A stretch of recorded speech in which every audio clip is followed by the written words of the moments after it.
கல்லை குடைந்தமைத்த கற்பகமே, என் நெஞ்சக்கல்லில் உனதுருவை காட்டாயோ, சொல்லறிய பிள்ளையார்பட்டி பெருங்கோவில் கொண்டருளும் வல்லார் என்னை காக்கவா என்னும் இப்பதிகத்தை முன்வைத்து, மேலும் பெருவரங்கள் தரும் தேசி விநாயக பிள்ளையார் பாதம் பணிந்து திருவேங்கை குடிமகா தேவரவர் திருத்தாள்கள் வணங்கி அருள் மருதங்குடி நாயனார் அவர்தம் அடிமலர்கள் தேவித்து என்றும் அருள்கடிந்த சிவகாமியோடு வாடா மலர்மங்கை அருள் கொள்வோமே என்ற இத்தலத்தின் பாடலையும் முன்வைத்து பிள்ளையார்பட்டி கற்பக விநாயகர் சதுர்த்தி பெருவிழாவை செவ்வனே நிர்வகித்த PKNK ட்ரஸ்ட் அன்பர்களுக்கும் 10ஆம் திருவிழாவான நிறைவு திருவிழா அன்று எனக்கு இந்த அரிய வாய்ப்பை ஏற்படுத்தி தந்த நடப்பு காரியக்காரர்களுக்கும், கூடியிருக்கும் நகரத்தார் பெருமக்கள், நாட்டார் பெருமக்கள், ஆன்றோருக்கும் சான்றோருக்கும் என்னை போன்றோருக்கும் என் பணிவு கலந்த வணக்கத்தை முதற்கண் தெரிவித்துக் கொள்கிறேன். எனக்கு வழங்கப்பட்டிருக்கின்ற தலைப்பு விநாயகரின் அறுபடை வீடுகள். ஆகமத்தை புரட்டி பார்த்தேன், விநாயகரோட அறுபடை வீடுகளை பேசிட்டு போயிடலாம். புரட்டி பார்த்தப்போ கண்ணதாசனின் ஒரு வரி என்னை உறுத்தியது.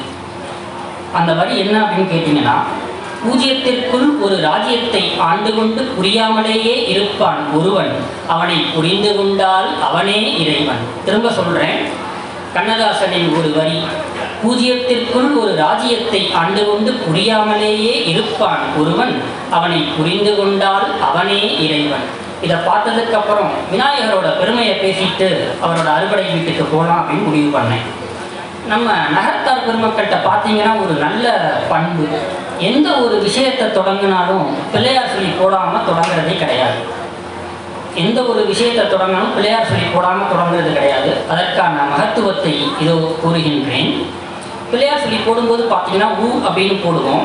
அதில் ஒரு முழு வட்டம், ஒரு அரை வட்டம், ஒரு நேர்கோடு. திரும்ப சொல்கிறேன், அதில் ஒரு முழு வட்டம், ஒரு அரைக்கோடு, ஒரு முழு வட்டம், ஒரு அரை வட்டம், ஒரு நேர்கோடு. எந்த ஒரு மொழி எடுத்துக்கிட்டிங்கனாலும் இந்த மூன்றையும் உள்ளடக்கினால் எந்த ஒரு மொழியுமே இருக்கும். அந்த ஒரு நல்ல பண்பு நம்ம நகரத்தார் பெருமக்கள்கிட்ட இருக்கு. அதனால்தான் நம்ம எப்பயுமே மொழியையும் இறைவனையும் வணங்கி நம் செயல்களை தொடங்குகின்றோம். வள்ளல் பெருமானும் அப்படித்தான் திருக்குறளை தொடங்கி இருக்கின்றார். அவர் 1330 குறள்களை இயற்றி இருக்கலாம். ஆனால் முதல் குறள் பாருங்க, அகர முதல எழுத்தெல்லாம் ஆதிபகவன் முதற்றே உலகு என்று இறைவனையும் மொழியையும் வைத்துதான் ஆரம்பித்திருக்கின்றார். அப்படி அவர் வழியிலேயே தமிழ் அன்னையையும் கற்பக பிள்ளையாரையும் வணங்கி துவங்குகின்றேன். கற்பக பிள்ளையாரை பொதுவாக நம்ம மும்முதற் கடவுள், முழு முதற் கடவுள் அப்படின்னு சொல்லுவோம். எல்லாருக்கும் கம்பன் அடிப்பொடி சாமிநாதன் கணேசன் செட்டியார தெரியும். சாமிநாதன் அவங்களோட பையன் பேர் கணேசன். அவர் கம்பராமாயணத்தின் மீது கொண்ட அதீத காதலால் தம் பெயரை கம்பன் அடிப்பொடி சாமிநாதன் கணேசன், சா கணேசன் என்று மாற்றிக்கொண்டார்.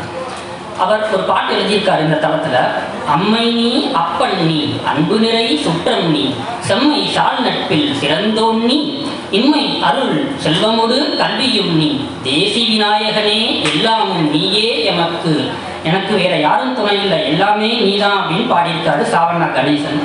அந்த பதிகத்தை வைத்து என் உரைக்குள் செல்கின்றேன்.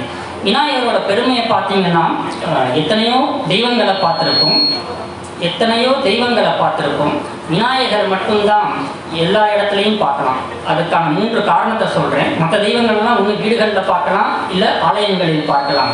ஆனால் முதல் காரணம், விநாயகரை நம்ம முட்டுச்சந்திர பார்க்கலாம், ஆலமரத்தடியில் பார்க்கலாம், ஆற்றங்கரையில் பார்க்கலாம். ஒரு எளிய கடவுள், நம்ம எளிமையாக வழிபடக்கூடிய ஒரு கடவுள். உலகத்தில் எந்த ஒரு மந்திரத்தையும் பார்த்தீங்க அப்படின்னா ஓம் அப்படின்னு ஆரம்பிக்கும். நிறைய மந்திரம் சொல்லுவாங்க, ஓம் கம் கணபதையே நமக அப்படின்னு. நம்ம வீட்டில் வயதானவர்கள், மூதாதையர்கள் வேடிக்கையாக சொல்கிற விஷயத்தை கேட்டிருப்போம். சின்ன குழந்தைங்களை திட்டும் போது சொல்லுவாங்க, முடிஞ்சா செய்டா, முடியானா கம்முன்னு விடா அப்படின்னு சொல்லுவாங்க. திரும்ப சொல்கிறேன், மூதாதையர்கள் வயதானவர்கள் நம்ம வீட்டிலே அப்பத்தா ஆயாக்கள் திட்டி கேள்விப்பட்டிருப்போம். முடிஞ்சா ஒரு விஷயத்தை செய்ய முடியலைன்னா கம்முன்னு விடா அப்படின்னு. அந்த கம் அப்படின்னா என்னன்னா, முடிஞ்சா செய், இல்லைன்னா அவன் கையில் விட்டுரு, இறைவன் பார்த்துக்குவான்.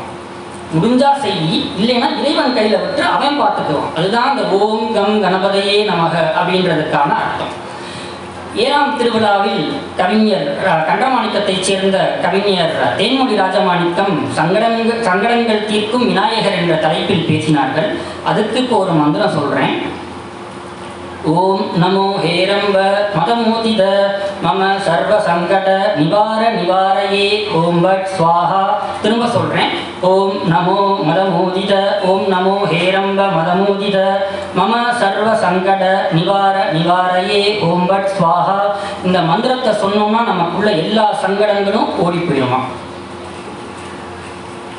மூன்றாவது, எத்தனையோ மலர்கள் உண்டு. இறைவனை அர்ச்சிப்பதற்கு எத்தனையோ மலர்கள் உண்டு. அதில் 2 இப்போ சொல்கிறேன்.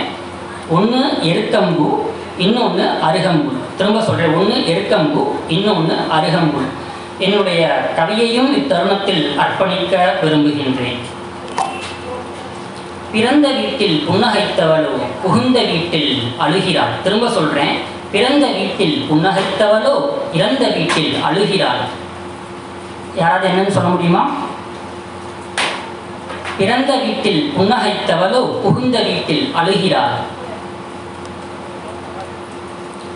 பொதுவாக மகளிர் அப்படின்னு நம்ம ஒரு பெண் அப்படின்னு நினைப்போம். இது மகளிர் அல்ல, திரும்ப சொல்கிறேன். பிறந்த வீட்டில் புன்னகைத்தவளோ புகுந்த வீட்டில் அழுகிறாள். மகளிராய் அல்ல மலராய். திரும்ப சொல்கிறேன். மகளிராய் அல்ல மலராய், ஒரு பூவாய். ஆமாங்க, தோட்டத்தில் புன்னகைத்தவளோ புகுந்த வீட்டில் வாடி போகிறாள். அதாவது மங்கையோட மலரையோட கூந்தலில் வாடி போகலாம். காலையில் பூக்கிற பூ தோட்டத்தில் சிரிச்ச முகத்தோட பூக்குதான். சாயந்தரம் மகளிரோட கூந்தலில் வாடி போகுதான். அது மலர் சொல்லுது பாருங்க. அதுக்கு திரும்ப சொல்லணும்ல, பதில் சொல்லணும்ல இந்த கேள்விக்கு. மலர் சொல்லுது ஆங்கிலத்தில், I admit my life is short between I make it purposeful.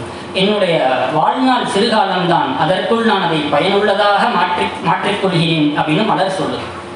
இப்போ கதைக்குள்ளே வர்றேன். ஒன்று அருகம்புல், 2வது எருக்கம்பூ. இப்போ விநாயகரை மல்லிகைப்பூவோ ரோஜா பூவாலேயோ நம்ம அர்ச்சனை பண்ணுறது கிடையாது. பொதுவாக அழகாக இன்னைக்கு சாயந்தரம் வந்தேன், சாமி கும்பிட வந்தேன். நிறைய பேர் அண்ணே அருகம்புல் வாங்கிட்டு போங்க, சதுர்த்திக்கு சாப்பிட்டீங்கன்னா விசேஷம் அப்படின்னாங்க. அப்புறம்தான் யோசித்தேன், நம்ம ஏன் மல்லிகைப்பூ ரோஜா பூவால் விநாயகர் எம்பெருமானுக்கு அர்ச்சனை செய்வதில்லை என்று. அதற்கான விடையையும் இப்பொழுது சொல்லுகிறேன். இப்போ ஒருத்தன் போய் ரோஜாப்பூ மல்லிகைப்பூ வாங்கினா அப்படின்னா அவன் நேராக கோயிலுக்கு வரமாட்டானா. பிள்ளையார் என்ன நினச்சிருக்காரு? தன்னை மறந்து தன் பெண்ணை நினைத்து வீட்டிற்கு போய்விடுவாராம். ரோஜா பூவோ மல்லிகைப்பூவோ வாங்கினா தன்னை மறந்து தன் பெண்ணை நினைத்து வீட்டுக்கு போய்விடுவாராம். அதனால்தான் எந்த பெண்ணும் எக்காலத்தும் விரும்பாத எருக்கம்பூவை விநாயகர் விரும்பி இருக்கிறார். இது முதல். அடுத்து அருகம்புல்ல நிறைய நல்ல விஷயம் இருக்குது. அதாவது 48 நாள் வெறும் வயிற்றுல அந்த அருகம்பூவை சாராக்கி குடித்தோம் அப்படின்னா இருக்கிற எல்லா நோயும் தீந்துருமா. வெறும் வயிற்றுல குடிக்கணும். ஆனால் நம்ம எப்பயுமே வயிறை சும்மா விட்டதே கிடையாது. எதையாவது போட்டு சாப்பிட்டுக்கிட்டே இருக்கும் காலையில் எழுந்திரிச்சது. இன்னொன்று ரொம்ப அழகாக சொல்லுவார் திருமூலர், யாவர்க்குமாம் இறைவர்க்கு ஒரு பச்சிலை. திரும்ப சொல்கிறேன், யாவர்க்குமாம் இறைவர்க்கு ஒரு பச்சிலை. ஆமாங்க, பிள்ளையார் எடுத்துக்கிட்டிங்கன்னா அருகம்புல், சிவபெருமான் எடுத்துக்கிட்டிங்கன்னா பில்வம், திருமாலை எடுத்துக்கிட்டிங்கன்னா துளசி. யாவர்க்குமாம் இறைவர்க்கு ஒரு பச்சிலை. இதை சிறப்பை பாருங்க. நம்ம உடல் சரீரத்தை அமைச்சவங்க 3ஆக வகுத்திருக்காங்க. 1 வாதம், 2 பித்தம், 3வது ஸ்லேட்டுமம். இந்த பித்தம் அப்படின்றது சிவனை நம்ம பித்தன் அப்படின்னு சொல்லுவோம். சிவனை பொதுவாக நம்ம பித்தன் அப்படின்னு சொல்லுவோம். இந்த பித்தம் இருக்கவங்களுக்கு உடம்பு எப்பயுமே உஷ்ணமாக இருக்குமா. வாதம் இருக்கிறவங்களுக்கு உடம்பு எப்பயுமே அந்த ஈரத்தன்மையோட இருக்குமா, குளிர்ச்சியாக இருக்குமா. இது 2க்கும் இடைப்பட்டவர்களை ஸ்லேட்டுமம் என்று சொல்லலாம். அதனால தான் இப்போ பெருமாள் கோயிலெலாம் போனீங்கன்னா தீர்த்தத்தை கொடுக்குறாங்க. அதனால தான் பெருமாள் கோயிலில் போனீங்கன்னா தீர்த்தத்தை கொடுக்குறாங்க. ராமலிங்க அடிகள் வள்ளலார் இதுக்கு ஒரு பாட்டை ரொம்ப அருமையாக சொல்லியிருக்காரு. பகுதி தகுதி விகுதி எனும் பாட்டில் இகழில் இடையை இரட்டித்து தகவின் அரிச்சித்தால் முன்னா மதுகடையாம் கண்டீர் திருச்சிற் சபையானை தேர்ந்து. பகுதி தகுதி விகுதி எனும் பாட்டில் இகழில் இடையை இரட்டித்து, இதுக்குள்ள 3 அர்த்தம் இருக்கு பாருங்க. பகுதி தகுதி விகுதி 3 சொல்லுலையும் முதல் எழுத்து எடுத்துக்கோங்க. பகுதி ப, தகுதி த, விகுதி தி. முதல் எழுத்துக்கிட்ட எடுத்து கூட்டினீங்க சேர்த்தீங்க அப்படின்னா பதவி. ஒன்று நல்ல பதவி கிட்டுமா. இரண்டாவது எழுத்து எடுத்துக்கோங்க. 3 சொல்லுலையுமே இரண்டாவது எழுத்து கு. ஸோ இந்த இகழில் இடையை இரட்டித்து. ஸோ 3 2 6. ஸோ 6 கு, அதுதான் இந்த அருகம்புல்லிற்கான மகத்துவம். மூணாவது 3 சொல்லுலையுமே கு கு கு. ஸோ மூணாவது தி தி தி, முத்தி. ஸோ எவ்வளோ விஷயத்தை உள்ளடக்கிட்டார் பாருங்க இந்த பாட்டில். எந்த ஒரு பொருளையும் சும்மா கொடுத்துட்டா அதற்கான சுவை தெரியாதாம். இந்த மாதிரி கொடுத்தாதான் சுவை தெரியும் அப்படின்ட்டு வள்ளலார் பெருமான் இந்த பாட்டை அப்படி பாடியிருக்கார். இரண்டாவதாக குழந்தைகள். நம்ம எப்பயுமே குழந்தைகளுக்கு ஃபஸ்ட்டு சொல்கிற கடவுள் பிள்ளையார் தான். இன்னொன்று, குழந்தைகளுக்கும் பிள்ளையாருக்கும் ஒரு ஒற்றுமை உண்டு. குழந்தைகளுக்கும் இனிப்பு பண்டம் ரொம்ப பிடிக்கும், பிள்ளையாருக்கும் இனிப்பு பண்டம் ரொம்ப பிடிக்கும். பொதுவாக யானைகள் பார்த்திங்கன்னா கரும்பு அதெல்லாம் அதிகமாக சாப்பிடும். யானைக்கு தோல் நோய் வராமல் வாகனம் பார்த்துக்குவாங்க. அதுக்கு ஒரு பாட்டு அருணகிரிநாதர் வழங்கியிருக்கார் பாருங்கள். அருணகிரிநாதர் முருகனுக்கு மட்டும் பாட்டு பாடல, நம் விநாயகப் பெருமானுக்கும் பாடல்களை பாடியுள்ளார். இக்கவரை நற்கணிகள் சர்க்கரை பருப்புடன்னை எல் பொறி வற்றுவரை இளநீர் வண்டெச்சில் பயரப்பவகை பச்சரிசி பெட்டு வெள்ளரிப்பழம் இடிப்பல் வகை தனிமூலம் மிக்கடிசைக் கடலை பட்சணம் எனக்கொருள் ஒரு விக்ன சமர்த்தனும் அருளாளி. இதில் சொல்லியிருக்காரு பாருங்க, சர்க்கரை பருப்புடன் நெய், பருப்பு நெய். இந்த பருப்பும் நெய்யும் 7 வயதுக்கு உட்பட்டவர்களுக்கு கொடுக்கணுமா. அப்போ கொடுத்தோம் அப்படின்னா மூளை வளர்ச்சி நல்லா வருமா. அப்போ தெரிஞ்சிருக்கு, நமக்கு இப்போ தெரியல. நம்ம ஒரு சிறந்த பழமொழி ஒன்று சொல்லுவோம், நாளைய இந்தியா இன்றைய இளைஞர்கள் கையில் அப்படின்னு சொல்லுவோம். ஸோ இப்போ அரசியலை பற்றி நம்ம ஒன்றும் சொல்லக்கூடாது. பருப்பு நெய் 7 வயதுக்கு உட்பட்டவர்களுக்கு கொடுத்தோம் அப்படின்னா அறிவு நல்லா வளருமா. சரி, இப்போ 21 வகை சொன்னேனே, விநாயகரா அத்தனையும் சாப்பிட்றாரு? விநாயகர் சாப்பாட்டு பிரியர் தான். அதுக்காக இந்த 21 வகையுமா விநாயகர் சாப்பிட்றாரு? கோயிலில் நம்ம நெய்வேத்தியம் பண்ணி பார்த்துருப்போம், வீட்டில் ஆட்சிமார்கள் நெய்வேத்தியம் பண்ணியிருப்பாங்க. நம்ம அதை திறக்கிறதுக்குள்ளே மூடிடுவோம். ஆவியோட முழுசாக போயிருக்காது சாமிக்கு. எல்லாத்தையும் நம்ம தாங்க சாப்பிட்றோம். அதுவும் சொல்லியிருக்காங்க, நமக்கு கொடுத்தவருக்கு இறைவன் அதை அப்படியே திருப்பி கொடுத்துருவானா. நமக்கு கிடைச்சதை நம்மளே சாப்பிட்டோம் அப்படின்னா மிருகம். தெய்வம் மற்றவங்களுக்கு கொடுத்துருமா. அதை அப்படியே ஒரு பழமொழி உண்டு, உண்டு மகிழ்ந்தது போதும் பிறருக்கு ஊட்டி மகிழ்ந்திட வாரும் என்று. ஸோ அதைத்தான் பிள்ளையார் கடைபிடிக்கிறாரு. நம்ம சின்ன குழந்தைங்களுக்கு அதை சொல்லிக் கொடுப்போம். ஒரு சாப்பிட்ற பொருள் ஒன்று கொடுத்தோம் அப்படின்னா பகிர்ந்து உண்ணு அப்படின்னு சொல்லுவோம். இப்போ வீட்டில் சாதம் வைக்கிறோம், கோயிலில் அதே சாதத்தை வச்சாங்கன்னா பிரசாதம்னு சொல்கிறோம். இப்போ தயிர் சாதம் வீட்டில் வைக்கிறோன்னா அதை தயிர் சாதம் தான் சொல்லுவோம். கோயிலில் கொடுத்தாங்கன்னா பிரசாதம் அப்படின்னு வீட்டில் கொண்டு கொடுப்பாங்க. அது என்ன அப்படின்னா, பிற அப்படின்னா இறைவனுக்கு படைத்ததை மற்றவர்களுக்கு கொடுப்பதனால்தான் அதை பிரசாதம் அப்படின்னு சொல்கிறாங்க. அடுத்ததாக இறைவனின் வேறு பெயர்கள், விநாயகரோட வேறு பெயர்கள். அதில் ஒரு 4 பேருக்கு உண்டான இதை மட்டும் சிறப்பை மட்டும் சொல்லிடுறேன். விநாயகன், வி நாயகன். நாயகன் அப்படின்னா தலைவன் எல்லாத்துக்குமே தெரியும். விழா நாயகர், விழா நாயகி அப்படின்னு பெருஞ்சாந்தி விழா சாந்திக்கு 59 60 70க்கெலாம் போனால் எழுதியிருப்பாங்க. விழா நாயகர், விழா நாயகி. நாயகன் என்றால் தலைவன். வி நாயகன், வி என்றால் விசேஷம் அப்படின்னு அர்த்தம். இன்னொரு பொருள் இல்லைன்னு அர்த்தம். அதாவது அவனுக்கு மேலே ஒருத்தன் இல்லை அப்படின்றத அர்த்தம். அவனுக்கு மேல் ஒருத்தன் இல்லை, அதுதான் விநாயகன். அப்படி இப்போ நமக்கு ஒரு பதவி கிடைச்சா, அந்த பதவி பகுதி தகுதி விகுதின்னு சொன்னீங்கன்னா, நமக்கு ஒரு பதவி கிடைச்சா நம்மலாம் தலைதெறிக்க ஆட ஆரம்பிச்சிடும். நம்ம என்ன பண்ணுறோம்னு நமக்கே தெரியாது, நம்ம கை காலை கட்டி போட்டால் தான். அதற்கும் சொல்கிறாரு பாருங்க, விநாயகர் கையில் ஒரு அங்குசத்தை வச்சிருப்பாராம். விநாயகர் கையில் ஒரு அங்குசத்தை வச்சிருப்பாராம். விநாயகர் யானை முகம் கொண்டவர்னு தெரியும். தானே யானையாக இருந்து கொண்டு தன்னை அடக்கும் அங்குசத்தை கையில் வைத்திருக்கிறார். எவன் ஒருவன் தன்னை அடக்குகின்றானோ அவனே ஒப்பற்ற தலைவன். அதனால் அவனுக்கு மிஞ்சியது யாரும் இல்லை. இப்போ வீட்டில் பொதுவாக பார்த்தீங்கன்னா யாருக்காவது ஒருத்தருக்கு பயப்படணும் அப்படின்னு சொல்லுவாங்க. காலேஜுக்கு போகிறப்ப, கல்லூரிகளுக்கு போகிறப்ப வீட்டில் அப்பா அம்மாவுக்கு பயப்படுறது, ஒரு வேலைக்கு போனால் திரும்ப டயத்துக்கு வந்துடும் அப்படின்னு கணவர் மனைவிக்கு பயப்படுறது, எங்கேயாவது ஒரு இடத்துல செக் பாயிண்ட் இருக்கும். அப்படி விநாயகருக்கு நம்ம எங்கேயும் இல்லை அப்படின்னு நினைக்கிறோம். ஏன்னா அவர் தன்னைத்தானே அடக்கி கொண்டு ஒரு தலைவனாக செயல்படுகிறார். அதனால்தான் அவனுக்கு விநாயகன் என்ற பெயர் வந்தது. அடுத்ததாக விக்னேஸ்வரன். விக்னம் என்றால் தடை, விக்னம் என்றால் தடை.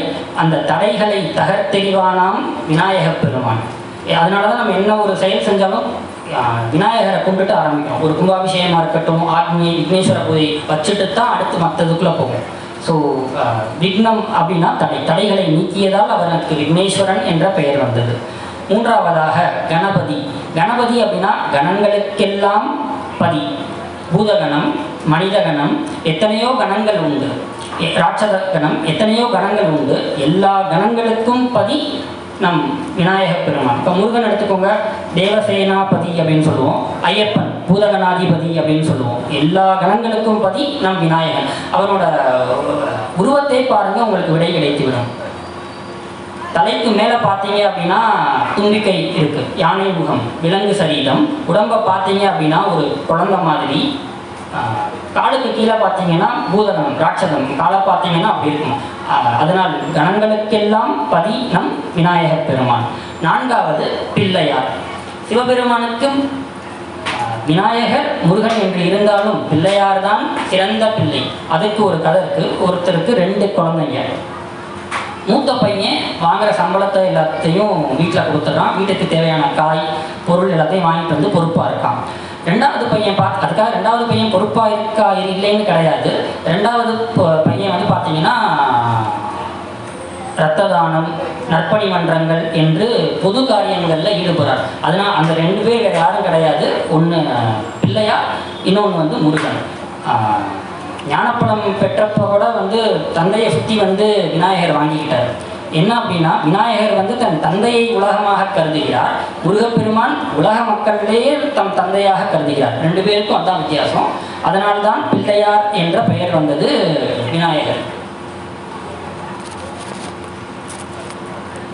அடுத்ததாக அருணகிரிநாதர். அருணகிரிநாதர் நமக்கெல்லாம் ஞாபகத்துக்கு வருது முருகப்பெருமான். முருகப்பெருமான் வாரியார் சுவாமிகளும் கண்டிப்பாக எல்லாருக்கும் ஞாபகத்துக்கு வரும். நம்மளை வயலூர் வள்ளல் அப்படின்னு வாரியார் சுவாமிகளை சொல்லி கேள்விப்பட்டிருக்கோம். இந்த திருப்புகழ் அப்படின்னு அருணகிரிநாதர் பேர் வச்சார். அருணகிரிநாதர் முருகனுக்கு எத்தனையோ பாட்டுக்களை பாடியிருக்கலாம். ஆனால் அந்த திருப்புகழ்னு பேர் வச்சது யாருன்னா வயலூரில் இருக்கிற பிள்ளையார் தான். அருணகிரிநாதர் வயலூருக்கு சென்றபோது விநாயகர் தோன்றி இதுக்கு திருப்புகழ்னு பேர் வை அப்படின்னு சொன்னார். அதனால்தான் அருணகிரிநாதர் திருப்புகழ் என்ற பெயரும் வைத்தார். அந்த திருப்புகழ் பாருங்க.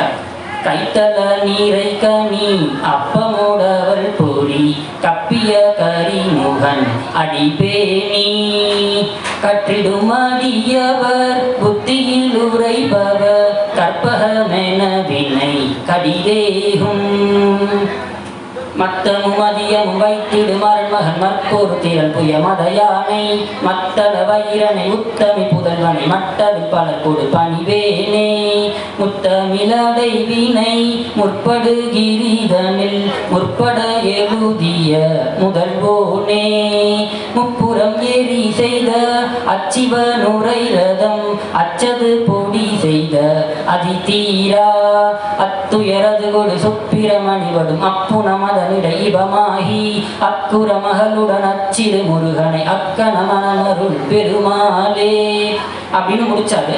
இந்த திருப்புகளுக்குள்ள உருப்பட்ட விஷயம் இருக்கு பாருங்க. முதல்ல ஆரம்பிக்கிறாரு பாருங்க. கைத்தல நிறைக்கனி அப்பமோ டவல் பொடி அப்படின்னு. கிருபானந்த வாரியார் செட்டிநாட்டுக்கு வந்தப்ப இதையெல்லாம் நேரடியாக சந்திச்சிருக்காரு. பொதுவாக வந்து செட்டிய வீட்டில் 100 ரூபா கொடுத்தா ஒரு பிள்ளையார் கொடுத்தாரு அப்படின்னு சொல்லுவாங்க. செட்டிய வீட்டில் ஒரு 100 ரூபா கொடுத்தா ஒரு பிள்ளையார் கொடுத்தாங்க அப்படின்னு சொல்லுவாங்களாம். நம் கிருபானந்த வாரியார் அதை பெற்றப்ப கூட அப்படித்தான் சொன்னார்னு புராணங்கள் சொல்லுகின்றன. இதில் பாருங்க, கைத்தல நிறைக்கனி அப்பமோடவள் பொறி கப்பிய கரிமுகன் அடிபேணி. இதில் பார்த்தீங்க அப்படின்னா 25 எழுத்து இருக்கு. திரும்ப சொல்றேன். கைத்தல நிறைகனி அப்பம் உடவல் புரி கப்பிய கரிமுகன் அடிபேணி. இதுல 25 எழுத்து. இதே மாதிரி என்னன்னீங்கன்னா 25 டு 200 எழுத்து இருக்கான் இந்த பாட்டுல. அங்க ஒரு ஆட்சி எண்ணி பார்க்குறாங்க. வானத்தை பார்த்து 1000 நட்சத்திரம் இருக்குன்னு சொன்னா என்னாம நம்புவாங்க. இங்க ஒரு கைப்பிடி மண் எடுத்து கொடுத்து 1000 துகள்கள் இருக்குன்னு சொன்னா என்னாம நம்புவாங்க. இறைவனை எண்ணி முடியாதாச்சு. 200 எழுத்து இருக்கா அந்த பாட்டுல. எப்படி அப்படின்னா கைத்தல நிறைக்கணி. அந்த கைத்தல இத்துன்ற ஒற்றெழுத்து எடுத்துடணும். ஒற்றை எழுத்தெல்லாம் எடுத்து எண்ணினீங்க அப்படின்னா 200 எழுத்து வருமா. அதுல இன்னொரு சிறப்பு இருக்கு. 2வது எழுத்து 10வது எழுத்து 19வது எழுத்து. திரும்ப சொல்றேன். 200 எழுத்து இருக்கு. ஒற்றை எழுத்தை எடுத்துட்டா 25 8 200 ஆச்சு. 2 10 19 என்ன அப்படின்னா ஒவ்வொரு 2வது எழுத்தும் ஒவ்வொரு 10வது எழுத்தும் ஒவ்வொரு 19வது எழுத்தும் மெய்யெழுத்துக்கள். அதுவும் வல்லின மெய்யெழுத்துக்கள். கசட தவற வல்லினம். திரும்ப பார்த்து வாசிக்கிறேன் பாருங்க. கைத்தல நிறைக்கணி அப்பம் உடவல் பொறி கப்பிய கரிமுகன் அடிபேணி. ஸோ எந்த இது எடுத்துட்டாலும் 8 இதுலையும் 2வது 10வது 19வது எண்ணிக்கை வல்லின மெய்யெழுத்துக்கள். இவ்வளோ சிறப்பு இருக்கு. அதில் பாருங்க நிறைக்கணி. இப்போ ஒரு சின்ன கதை ஒன்று. ஒரு ஏழை பையன் ஒரு பணக்கார பெண்ணை காதலிக்கிறான். அதுக்காக அன்பர்கிட்ட போய் விசாரிக்க சொல்கிறான். அந்த அன்பர் போய் இந்த பையனோட நல்ல குணாதிசயங்களை எடுத்து சொல்கிறாரு. சொல்லிட்டு வீடு திரும்புறாரு. அந்த பையன் என்ன கேட்டான் அப்படின்னா, போன விஷயம் காயா பழமா. நம்ம நிறைய பேர் கேட்டிருக்கோம். ஒரு விஷயத்துக்கு போயிட்டு வரோம் அப்படின்னா போன விஷயம் காயா பழமா அப்படின்னு கேட்டிருக்கோம். அதுதான் கைத்தல நிறைக்கணி. கையாகிய தளத்தில் கனியை நிறைந்து வைத்திருக்கிறார். பழம் வச்சிருக்கான்.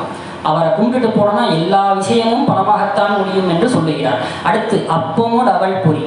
அப்பம் இன்னைக்கால வந்திருப்போம். எல்லாரும் அப்பம் சாப்பிட்ருப்போம் காலையில். விநாயகர் சதுர்த்தி 10 நாள் திருவிழாலையும். அப்பத்தில் பார்த்தீங்கன்னா ஒன்று பச்சரிசி மாவு, நெய், நீர், தண்ணி, இந்த 4ஐயும் போட்டு நம்ம சட்டியில் போட்டோம் அப்படின்னா அது ஈரத்தன்மை இருக்கிறப்ப மேலே போகும் கீழே வரும், மேலே போகும் கீழே வரும். இப்படியே மேலே போயிட்டு வரும். அந்த ஈரத்தன்மை போயிடுச்சு அப்படின்னா அமைதியாயிடும். அந்த ஈரத்தன்மை போயிடுச்சுன்னா அமைதியாயிடும். அப்போ பிள்ளையார்பட்டி கற்பக நகரத்தார்கள் ட்ரஸ்ட் பரம்பரை அலங்காவலர்களுக்கு கண்டிப்பாக தெரிஞ்சிருக்கும். நம்ம சாமி கும்பிட போனோன்னா சிறப்பு மரியாதை செய்து பிச்சை குருக்கள் ஐயா அவர்கள் தலையில் மாலை போடுவாங்க. நம் கழுத்தில் இறைவனுக்கு சாற்றிய மாலையை அணிவிப்பார்கள்.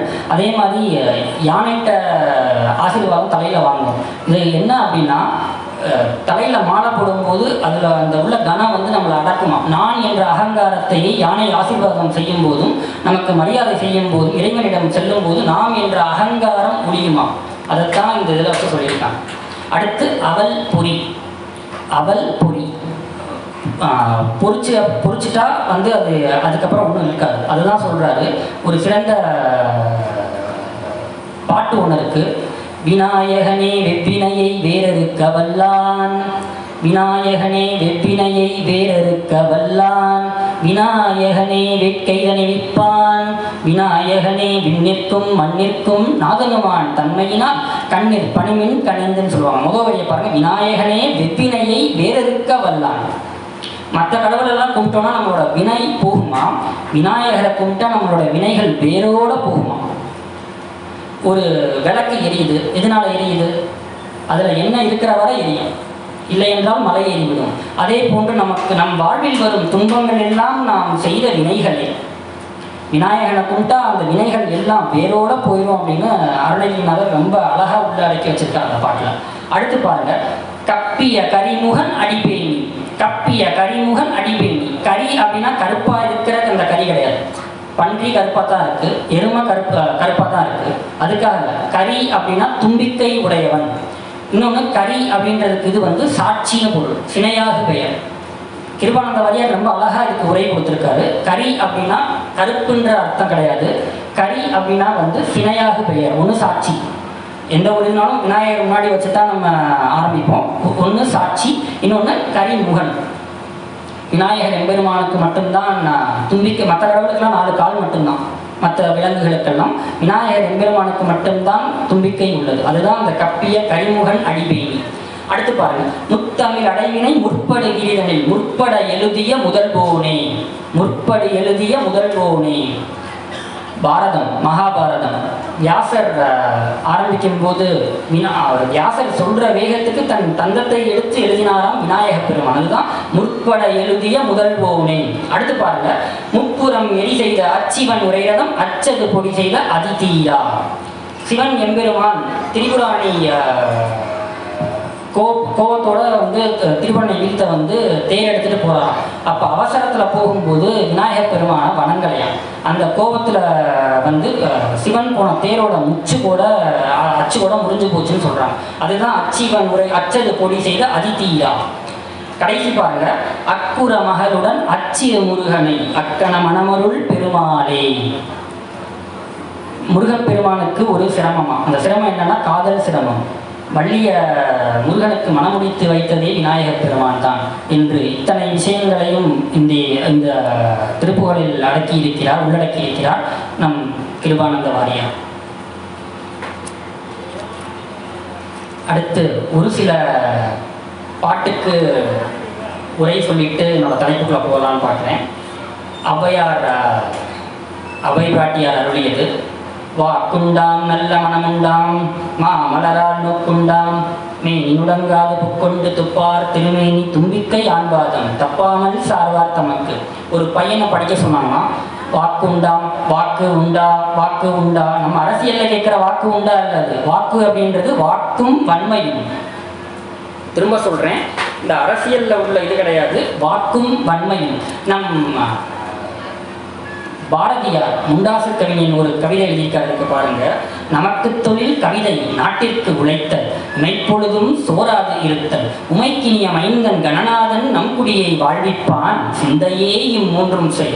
நமக்கு தொழில் கவிதை நாட்டிற்கு உழைத்தல் இமைப்பொழுதும் சோராது இருத்தல் உமைக்கினிய மைந்தன் கணநாதன் நம்குடியை வாழ்விப்பான் சிந்தையே இம்மூன்றும் செய். அந்த வாக்கும் வன்மையும் தான் இந்த வாக்குண்டாம். நல்ல மனம் உண்டாம். ஒரு ஆச்சியும் செட்டியாரும் 2 பேர் வீட்டில் இருந்தாங்களாம். அவரை பார்க்கறதுக்கு ஒரு அன்பர் வந்தாராம். வந்ததும் வீட்டு வாசப்படிக்கு வந்ததும் கேட்டாராம், நீங்கள் ஆச்சியும் செட்டியாரும் 2 பேர் இருக்கீங்க, இதுக்கு இவ்வளோ பெரிய வீடா அப்படின்னு பார்த்து கேட்டாராம்.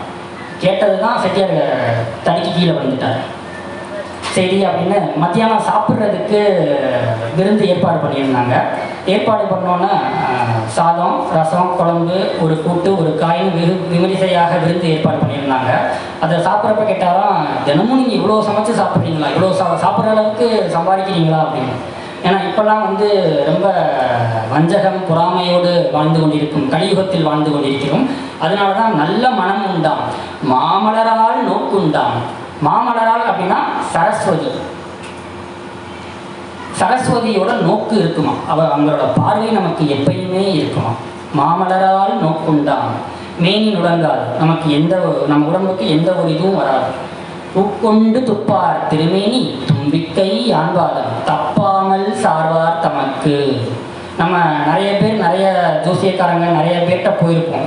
எனக்கு அந்த பிரச்சனை இருக்குது, இந்த பிரச்சனை இருக்குது அப்படின்னு சொல்லுவோம். அவங்க நிறையா சிட்டை போட்டு எழுதிடுவாங்க. நம்ம கல்யாணத்துக்கு சிட்டை வாங்குறதோட அந்த சிட்டை ஜாஸ்தியாக இருக்கும். இந்த கோயிலில் போய் கும்பிடு, அந்த கோயிலில் போய் அதை பண்ணு, இந்த தளத்தில் போய் இதை பண்ணு அப்படின்னு சொல்லியிருக்காரு பாருங்க. நீ எங்கேயும் போக வேண்டாம், ஒரு மலர் கொண்டு என்னை பூக்கொண்டு தப்பாமல் சார்வார் தமக்கு. என்னை தினமும் தப்பாது என்னை வணங்கு, உனக்கு நல்லதே நடக்கும் அப்படின்னு சொல்லியிருக்காரு. அடுத்து பாருங்க, பாலும் தெளிதேனும் பாகம் பருப்பும் இவை 4ம் கலந்து உனக்கு நான் தருவேன் கோலம் செய் துங்கக் கரிமுகத்து தூமணியே நீ எனக்கு சங்க தமிழ் 3ம் தா. இது வரவு செலவு கணக்கல்ல. நாளை கொடுத்து பாலும் தெளிதேனும் பாகும் பருப்பும் நாளை கொடுத்து சங்கத்தமிழ் 3ம் தா. நாளுக்கு 3 அந்த கணக்கு இல்லை. இங்க பாருங்க, அவ்வை பிராட்டியார் ரொம்ப தெளிவா சொல்லியிருக்காரு. அடுத்து பாருங்க, பாலும் தெளிதேனும் பாகும் பருப்பும் தேன், பாலும் தெளிதேனும் பாகும் பருப்பும் பால், பச்சரிசி, தேன், இனிப்பு, சீனி எல்லாத்தையும் கலந்து இவை 4ம் கலந்து உனக்கு நான் தருவேன். எல்லாத்தையும் கலந்துட்டீங்கன்னா பாயாசம். ஒன்றை கொடுக்குறீங்க, சங்க தமிழ் 3ம் தா. தமிழே உங்ககிட்ட தான் இருக்கு, எனக்கு அதை கொடுத்துரு அப்படின்னு. இப்போ சின்ன குழந்தைங்க எடுத்துக்கிட்டீங்கன்னா, இப்போ இந்த ஃபோனை சின்ன குழந்தை எடுத்து கையில் வச்சுக்கிச்சுன்னு வச்சுக்கோங்க. இது விலை மதிப்பற்றது. இதை வாங்கணும் அப்படின்னா பாப்பா தம்பி கொடு அப்படின்னா கொடுக்காது. கையில் இருக்கிற ஒரு டிக்கெட்டையோ எதையோ ஒரு சின்ன பொருளை கொடுத்துட்டு நம்ம ஒரு பெரிய பொருளை வாங்கணும். அதைத்தான் ஔவையார் பாடியிருக்கார். பாயாசம் என்கின்ற ஒன்றை கொடுத்து சங்கத்தமிழ், விலை மதிப்பில்லாத சங்கத்தமிழை பெற்றிருக்கிறார் இதை விநாயகர் பெருமான் என்பவரிடம். அடுத்து பாருங்க,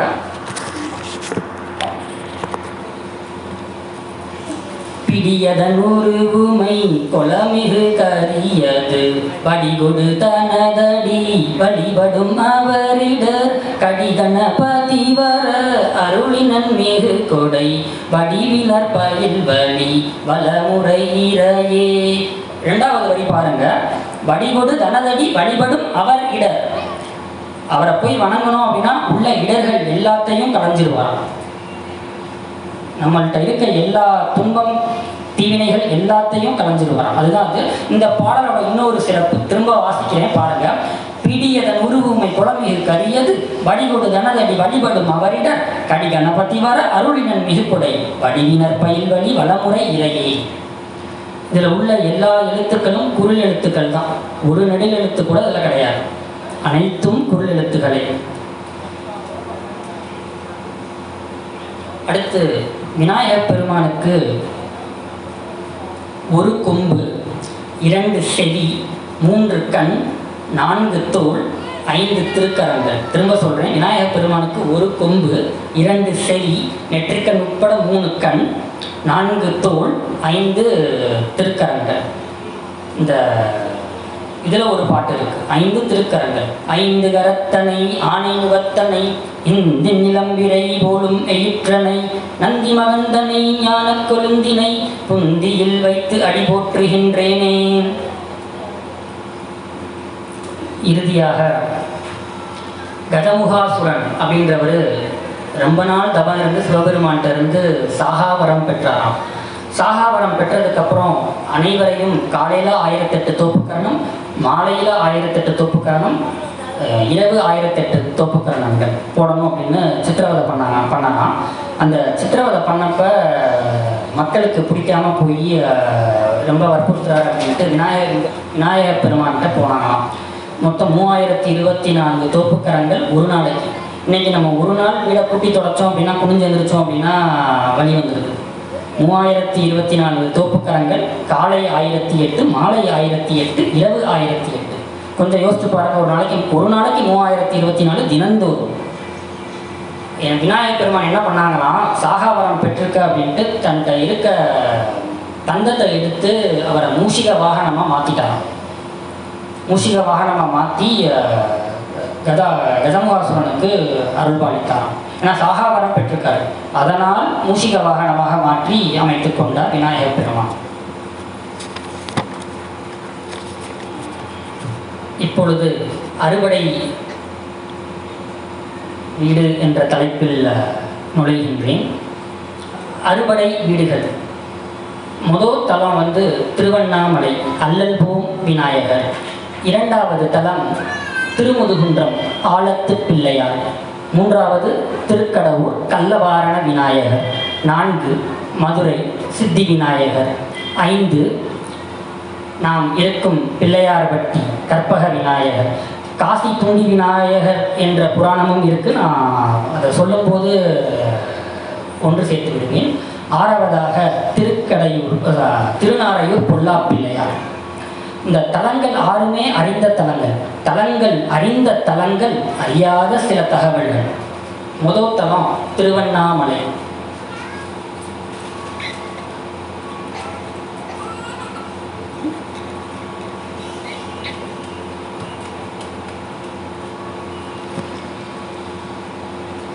திருவண்ணாமலை பேரை பாருங்க. நம்ம இப்போ செட்டி வீட்டில் நிறைய பேருக்கு அண்ணாமலை அருணாச்சலம் அப்படின்னு தான் பேர் வைக்கிறோம். அண்ணாந்து பார்க்கணுமா. திருவண்ணாமலை பஞ்சபூத தலங்களுள் நெருப்புக்குரியது திருவண்ணாமலை. பொதுவாக சேரநாடு, சோழநாடு, பாண்டிய நாடு, தொண்டை நாடு அப்படின்னு சொல்லுவோம். இதற்கப்புறமா நடுநாடுன்னு ஒன்று இருக்குது. சேரநாடு கேரளம், சோழநாடு காஞ்சிபுரம், மதுரை நம் தென்மதுரை பாண்டிய நாடு, தொண்டை நாடு சோழநாடு தஞ்சாவூர், தென்மதுரை பாண்டிய நாடு, தொண்டை நாடு காஞ்சிபுரம் அப்படின்னு சொல்லுவோம். நடுநாடு தான் இந்த திருவண்ணாமலை. நடுநாடு இப்போ நான் பேச போகிற திருவண்ணாமலையும் அடுத்து சொல்ல போகிற திருமுதுகுன்றமும். காசியில் இரக்க முக்தி என்று சொல்லுவார்கள், திருவாரூரில் பிறக்க முக்தி என்று சொல்லுவார்கள், சிதம்பரத்திற்கு சென்று தரிசித்தால் முக்தி என்று சொல்லுவார்கள், திருவண்ணாமலையை நினைத்தாலே முக்தி. நாம் அனைவரும் பிள்ளையார்பட்டி கற்பக விநாயகர் ட்ரஸ்ட்டுக்கு கடமைப்பட்டிருக்கின்றோம். இந்த சொற்பொழிவால் அனைவருக்கும் திருவண்ணாமலையை நினைக்கும் வாக்கியம் என்று கிடைத்துள்ளது. நம் அனைவருக்கும் முக்தி இருக்கு அப்படின்னு சொல்றாங்க.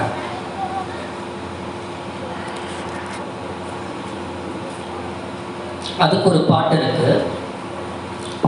எவையெல்லாம் செய்தோம் எவையெல்லாம் செய்வோம் அவையெல்லாம் எம் செயல்கள் அல்ல சிவைபாலா அத்துணையும் உன் செயலே அப்புலனும் நிற்கேதான் முக்தியருள் வேலமுகா. திரும்ப சொல்றேன். எவையெல்லாம் செய்தோம் அவையெல்லாம் செய்வோம் அவையெல்லாம் எம் செயல்கள் அல்ல சிவைபாலா அத்துணையும் நின் செயலே அப்புலனும் நிற்கேதான் முக்தி அருள் வேலமுகா என்று சொல்லுவார்கள். அடுத்து பிரம்மாவுக்கும் விஷ்ணுவுக்கும் வாக்குவாதம் ஏற்பட எம்பெருமான் சிவபெருமான் ஜோதி வடிவாக அங்கே மாறினாராம். ஒருத்தர் பூமியை குறைஞ்சி கீழே போக, ஒருத்தர் அன்னப்பறவை உருவெடுத்து பறக்க, இருவராலும் ஜோதியின் அடிமுடியை காண முடியவில்லை. சிவபெருமான் மலையாக மாறி காட்சியளித்தார். அத்திருத்தலம்தான் இந்த திருவண்ணாமலை. இதுக்கப்புறம் போனீங்கன்னா 2 விநாயகர் இருக்கும் திருவண்ணாமலையில்.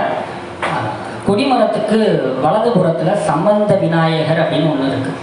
சம்பந்த விநாயகர் அந்த திருக்கோயிலில் எந்த ஒரு நல்ல விசேஷம், நம்ம எப்படி எந்த ஒரு செயல்னாலும் விநாயகரை கும்பிட்டு வணங்குறோமோ, அங்கே திருக்கோயிலில் என்ன விசேஷம் அப்படின்னாலும் அந்த சம்பந்த விநாயகரை கும்பிட்டு தான் எந்த ஒரு திருவிழாவும் துவங்குமா. அந்த சம்பந்த விநாயகரோட சிறப்பை பாருங்க. அவருக்கு இன்னொரு பேர் செந்தூர விநாயகர் அப்படின்னு சொல்லுவாங்க. செந்தூர விநாயகர் செந்நிறமாக இருப்பாராம். இக்கதை என்ன அப்படின்னா, சம்பந்தாண்டான் என்றவன் அங்கே உள்ள மக்களை சித்திரவதை பண்ணுறப்ப எம்பெருமான் சம்ஹாரம் செய்த போது அந்த உதிரம் கசிஞ்சிச்சான். எம்பெருமான் சம்ஹாரம் செய்த போது ரத்தம் கசிந்தது. அந்த ரத்தம் பூமியில் பட்டுப்பட்டு அசுரர்களாக தோன்றினார்களாம். அந்த உதிரம், ரத்தம்னு நம்ம சொல்கிற உதிரம் பூமியில் படக்கூடாது அப்படின்னு விநாயகர் பெருமான் தன் மீது விழும்படி பண்ணாராம். விழுகிற ஒவ்வொரு சொட்டு உதிரமும் தன்மையை விழும்படி பண்ணார். அதனால தான் அங்கே போய் பார்த்தீங்க, கொடிமரத்துக்கு வலதுபுறத்தில் பார்த்தீங்கன்னா சம்பந்த விநாயகர் என்பவர் செந்தூர விநாயகர் என்று வழங்கப்பட்டிருக்கும். அவர் என்றைக்குமே செந்தூரமாக இருப்பார். வேற பொதுவாக எந்த விநாயகரையும் நம்ம சிவப்பு மேனியில் பார்த்துருக்க மாட்டோம். அதுதான் அந்த இதுக்கு சிறப்பு. இன்னொரு தனிச்சிறப்பு, மற்ற கோயிலெல்லாம் போனீங்கன்னா ராஜகோபுரத்துக்கு பக்கத்தில் எந்த நுழைவு வாயில் எந்த ஒரு சன்னதியும் இருக்காது.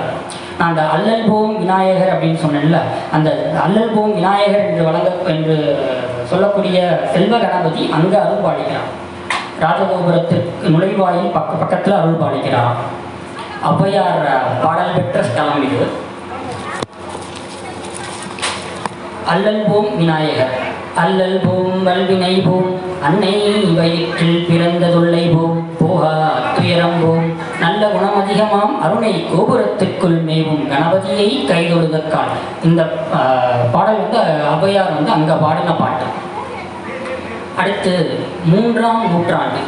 3ஆம் நூற்றாண்டு கிட்டத்தட்ட நம் மணிவாசகர் வாழ்ந்த காலம், மாணிக்கவாசகர். அப்போ நம்ம நகரத்தார்கள்லாம் சமணர்களாக இருந்தோமா, அதாவது முட்டை போட்டு இருப்போமா, மாமிசம் சாப்பிட மாட்டோமா. 3ஆம் நூற்றாண்டு நம்ம மார்கழி மாதத்தில்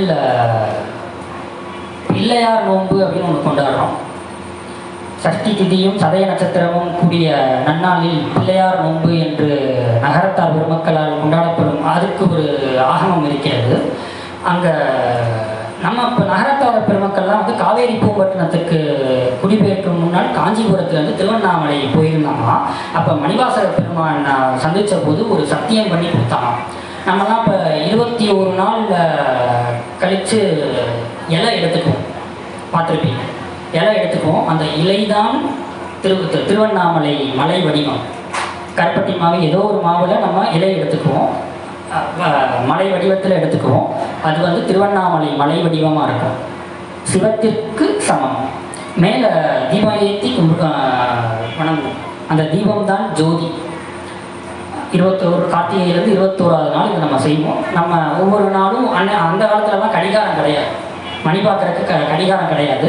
நம்ம ஆட்சிமார்கள் வேட்டியிலேருந்து ஒவ்வொரு நூல், அதாவது ஒவ்வொரு இலையாக எடுப்பாங்க. இப்போ வேட்டி எடுத்தால் நாட்டம் பிடித்த வேட்டி என்று சொல்லுகிறோம். அக்காலத்தில் ஒவ்வொரு நாளும் ஒவ்வொரு இலையாக நம்ம ஆட்சிமார்கள் எடுத்தார்களாம். அதைத்தான் வந்து இந்த 21 நாள் அப்படின்னு அந்த மணிக்கணக்குக்கு வச்சுக்கிட்டாங்க.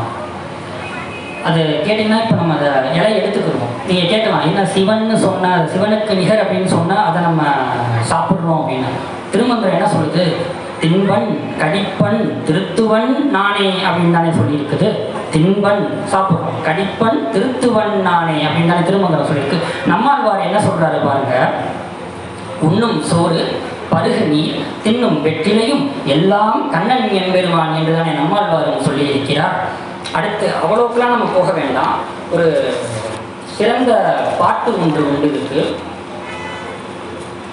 நம்ம 8ஆம் திருமுறையான திருவாசகத்தில் பார்த்தீங்கன்னா இருக்கு, வழங்குகின்றாய்க்கும் அருளார் அமுதத்தை வாரிக்கொண்டு விழுங்குகின்றேன் விக்கினேன் வினையேன் என் விதியின்மையால் தலங்கருந்தேன் என்ன தண்ணீர் வருகத்தந்து உயர்கொள்ளாய் அழுங்குகின்றேன் அடியார் உன் அடைக்கலமே. திரும்ப சொல்கிறேன், வழங்குகின்றாய்க்கும் அருளார் அமுதத்தை வாரிக்கொண்டு விழுங்குகின்றேன் விக்கினேன் வினையேன் என் விதியின்மையால் தலங்கருந்தேன் என்ன தண்ணீர் வருகத்தந்து உயர்கொள்ளாய் அழுங்குகின்றேன் உடையாய் அடியேன் உன் அடைக்கலமே என்றுதானே அடைக்கலப்பத்தில் 24ஆம் பதிகம் அடைக்கலப்பத்தில் மணிவாசக பெருமான் 10வது பாடலாக வைத்து பாடியுள்ளார்.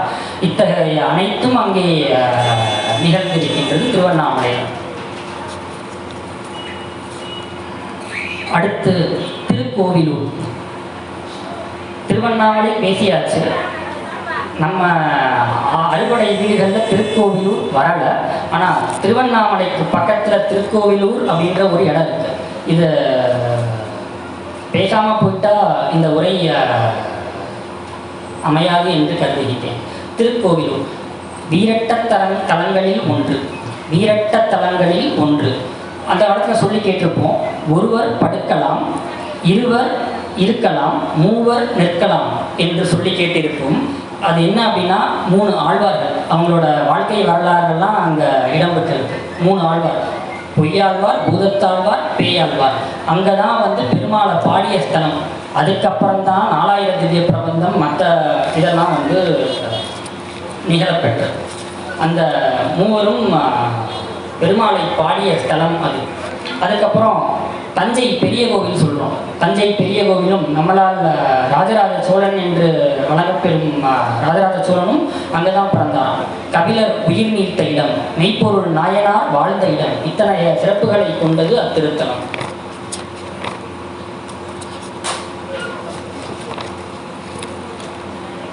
அங்கே பாருங்க, ஔவையாரில் 3 ஔவையாரை பிரிக்கலாம். ஒன்று 2000 ஆண்டுகளுக்கு முன் வாழ்ந்தது. அந்த வந்து பாரி வாழ்ந்த காலம், அதியமான் வாழ்ந்த காலம், ஔவைக்கு நெல்லுக்கனி கொடுத்த காலம். அடுத்து 7ஆம் நூற்றாண்டு 8ஆம் நூற்றாண்டு, அதாவது 7ஆம் நூற்றாண்டின் பிற்பகுதி 8ஆம் நூற்றாண்டின் முற்பகுதி. 8ஆம் நூற்றாண்டு தான் நம்ம சுந்தரர் வாழ்ந்த காலம். அந்த காலம் அதில் தான் இந்த எல்லாமே நிகழ்ந்திருக்கு. என்ன அப்படின்னா, ஔவையார் அங்கே உள்ள சிவன் கோயிலில் பிள்ளையார்கிட்ட ஒவ்வொரு பாட்டாக படிச்சுட்டு இருந்தாங்க. தினமும் இறைவனை வணங்கும் அவை பிராட்டியார் அன்னைக்குன்னு பார்த்து ரொம்ப வேகமாக ஸ்லோகத்தை சொல்லிட்டு இருந்தாங்க. எம்பெருமான் தோன்றி, அவை பிராட்டியே என்ன அவசரம், நீ ஏன் இப்படி வேகமாக பாட்டு படிக்கிற அப்படின்னு கேட்டப்போ அந்த அவை பிராட்டியார் சொன்னாங்கன்னா, இன்னைக்கு சுந்தர நாயனாரும் சேரமான் பெருமானும் கேரளத்தில் சேர நாட்டில் திருவஞ்சை குளம் அப்படின்னு ஒன்று இருக்குது. திரு அஞ்சி குளம் அப்படின்னு சொல்லுவாங்க. திருவஞ்சை குளம் இன்னைக்கு போய் பார்த்துருந்தீங்கன்னா போர்டு வேறு மாதிரி போட்டிருக்கோம். நமக்கெல்லாம் குருவாயூர் தெரியும். குருவாயூர் போகிறதுக்கு திருச்சூர் வழியாக போகணும். அந்த திருச்சூர்லேருந்து ஒரு 20-25 கிலோமீட்டர் தொலைவில் இந்த ஊர் இருக்குது, திருவஞ்சை குளம். அந்த திருத்தலத்துக்கு திருவஞ்சை குளத்துக்கு என்ன சிறப்பு அப்படின்னா, தேவாரம் சேரநாட்டில் தேவாரம் பாடப்பெற்ற ஒரே ஸ்தலம் திருவஞ்சை குளம். மற்றதெல்லாம் இங்கே பாடினது. திருவஞ்சை குளம் தான் தேவாரம் பாடப்பெற்ற ஒரே ஸ்தலம் அங்கே சேரநாட்டில். அத்தகைய சிறப்பை பெற்றிருக்கிறது அந்த திருவஞ்சைக்குளம். அவங்க அந்த திருவஞ்சைக்குளத்திலேருந்து திருஅஞ்சிக்குளத்திலேருந்து கைலாயம் புறப்படுறாங்க, நானும் பார்க்கணும் அப்படின்னு வேகமாக ஸ்லோகத்தை சொல்கிறேன் அப்படின்னு அபய பிராட்டியார் சொன்னாங்கன்னா, அப்போ பெருமான் விநாயகர் பெருமான் சொன்னாலும் எதுக்கு அவசரப்படுற, மெல்ல பாடு, நான் உன்னை நீ முடிக்கிறப்ப நீ கைலாயத்தில் இருக்கிற மாதிரி நான் உனக்கு அருள் புரிகிறேன் அப்படின்னு. அப்போ தான் அந்த விநாயகர் அவர் சீதக்கலவ செந்தாமரை பூன்னு சொல்கிற அந்த பாட்டை முடித்தப்ப எம்பெருமான் அருள் பாலித்து விநாயகர் அங்கே இவர்களுக்கு முன்னதாக அங்கே தோன்ற வச்சாராம் அபய பிராட்டியார். அதாவது நம்ம ஒரு பழமொழி சொல்லுவோம், விடியும் என்று விண்ணை நம்பும் நீ, முடியும் என்று உன்னை நம்பு அப்படின்னு. அப்படி நம்பிக்கை உடையான எல்லாருக்கும் வந்து தும்பிக்கையால் வந்து இறைவன் அருள் பாலிப்பார் விநாயகர் பெருமான். அத்தகைய சிறப்பு நிகழ்ந்த இடம் திருக்கோவில். அடுத்ததாக திருமுதுகுன்றம். இப்போ நம்ம எல்லாரும் விருத்தாசலம் அப்படின்றோம். அந்த காலத்தில் திருமுதுகுன்றம் என்றே நிறுவியது. இப்போ அதுக்கு பல பெயர்கள் உண்டு. இங்கே தான் இந்த திருவும் கல்வியும் சீரும் தலைக்கவும் கருணை பூக்கவும் தீமையை காய்க்கவும் பருவமாய் நமது உள்ளம் பழுக்கவும் பெருகும் ஆழத்து பிள்ளையை பேணுவாம் அப்படின்னு. இங்கே பார்த்தீங்கன்னா நடுநாட்டு திருத்தலங்கள் 9வது சிவாலயமா. ரயில்வே ஜங்ஷன்லேருந்து ஒரு 2 கிலோமீட்டர் தூர தொலைவில் தான் இந்த கோயில் இருக்குது. அந்த கோயிலின் சிறப்பு என்னென்னா அப்படின்னா, 4 பக்கமும் சுற்றி 26 அடி உயரத்திற்கு மதில் சுவர். 4 பக்கமும் 26 அடி உயரத்திற்கு மதில் சுவர். 660 அடி நீளம், 390 அடி அகலத்தை கொண்டது. இங்கே இன்னும் பார்த்தீங்க அப்படின்னா, அழகு தமிழில் திருமுதுகுன்றம் என்றானது பின்பு சமஸ்கிருதத்தில் விருத்தாச்சலம் என்று வடமொழியில் மாற்றிட்டாங்க. அதனால நம்ம விருத்தாசலம் சொல்கிறோம். இதற்கு இன்னும் நிறைய பேர் இருக்குது. ஒன்று விருத்த காசி, இன்னொன்று பழமலை. பிரம்மதேவன் தெரியும் உங்களுக்கு. இம்மண்ணுலகை படைக்க பிரம்மன் வந்து சிவபெருமான வேண்டிக்கிட்ட போகிறாங்க. பிரம்மதேவன் போய் சிவபெருமான்கிட்ட வேண்டிக்கிட்டப்ப வந்து எம்பெருமானே ஒரு மலையாக தோன்றினாராங்க. சிவபெருமானே ஒரு மலையாக தோன்றியிருக்கிறார். அதுக்கப்புறம் தான் பிரம்மன் படைத்த மற்ற மலைகள் எல்லாம் தோன்றின. அதனால் இத்திருக்கோவிலை பழமலை என்று சொல்வார். பழமலைனா பல மலைகள், அதாவது நிறைய மலைகள் இருக்கிறனால பழமலை கிடையாது. இது பழத்துக்கு வர பழமையான மலைகளை கொண்டது. அதனால் பழமலை என்று சிவபெருமான் படைத்த மலை தான் முதல் மலை. அதனால் பழமலை என்றும் இறைவனை பழமலைநாதர் என்றும் சொல்லுவார்கள். அந்த காலத்தில் விபசித்து முனிவர்னு ஒருத்தர். விபசித்து முனிவர் இங்கே திருப்பணி வேலைகளை செஞ்சார். அந்த கோயிலோட தல விருட்சம் பார்த்தீங்கன்னா வன்னி மரம். 3000 ஆண்டு பழமை வாய்ந்தது. 3000 ஆண்டு பழமை வாய்ந்த வன்னி மரம். திருப்பணி வேலைகளை செய்யும்போது விபசித்து முனிவர் தம்முடன் பணிபுரியும் தொழிலாளர்களுக்கு இந்த வன்னி இலைகளை கூலியாக கொடுத்துள்ளார். அவர்கள் உழைப்பிற்கேற்ப அத்தனை இலைகளும் பொற்காசுகளாக மாறியது என்று ஆகமங்கள் சொல்லுகின்றன. ஒவ்வொரு இலையும் பொற்காசுகளாக மாறியது திருத்தலத்தில் என்று ஆகமங்கள் சொல்லுகின்றன. அடுத்து கைலாச பிரகாரத்தில் பார்த்தீங்கன்னா 28 ஆகம கோவில் இருக்காங்க. கைலாச பிரகாரத்தில் பார்த்தீங்கன்னா 28 ஆகம கோவில் இருக்கு. ஒவ்வொரு ஆகம கோவிலும் ஒவ்வொரு சிவலிங்கங்களாக அமைக்கப்பட்டு பூஜிக்கப்படுகிறது திருத்தலத்தில். 28 ஆகம கோவில்களும் 28 சிவலிங்கங்களாக அமைக்கப்பட்டு பூஜிக்கப்படுகிறது இங்கே. அப்புறம் நான் அந்த பாட்டு சொன்னேன், திருவும் கல்வியும் அப்படின்னு சொல்லி முடிக்கும்போது, பெருகும் ஆழத்து பிள்ளையை பேணுவாம். ஆழத்தில் இருப்பாராம் விநாயகர். இவருக்கு இன்னொரு பேர் பாதாள விநாயகர். பார்த்தீங்கன்னா 18 அடி ஆழத்தில் இருப்பாராம். 16 படிகள் இறங்கி போகணுமா அவரை வணங்குறது. எப்படி பாருங்க, இப்போ நம்ம இங்கே ஒரு வீடு கட்டுறோம் அப்படின்னா என்ன பண்ணுவோம், முதல் வானம் தோன்றுவோம்.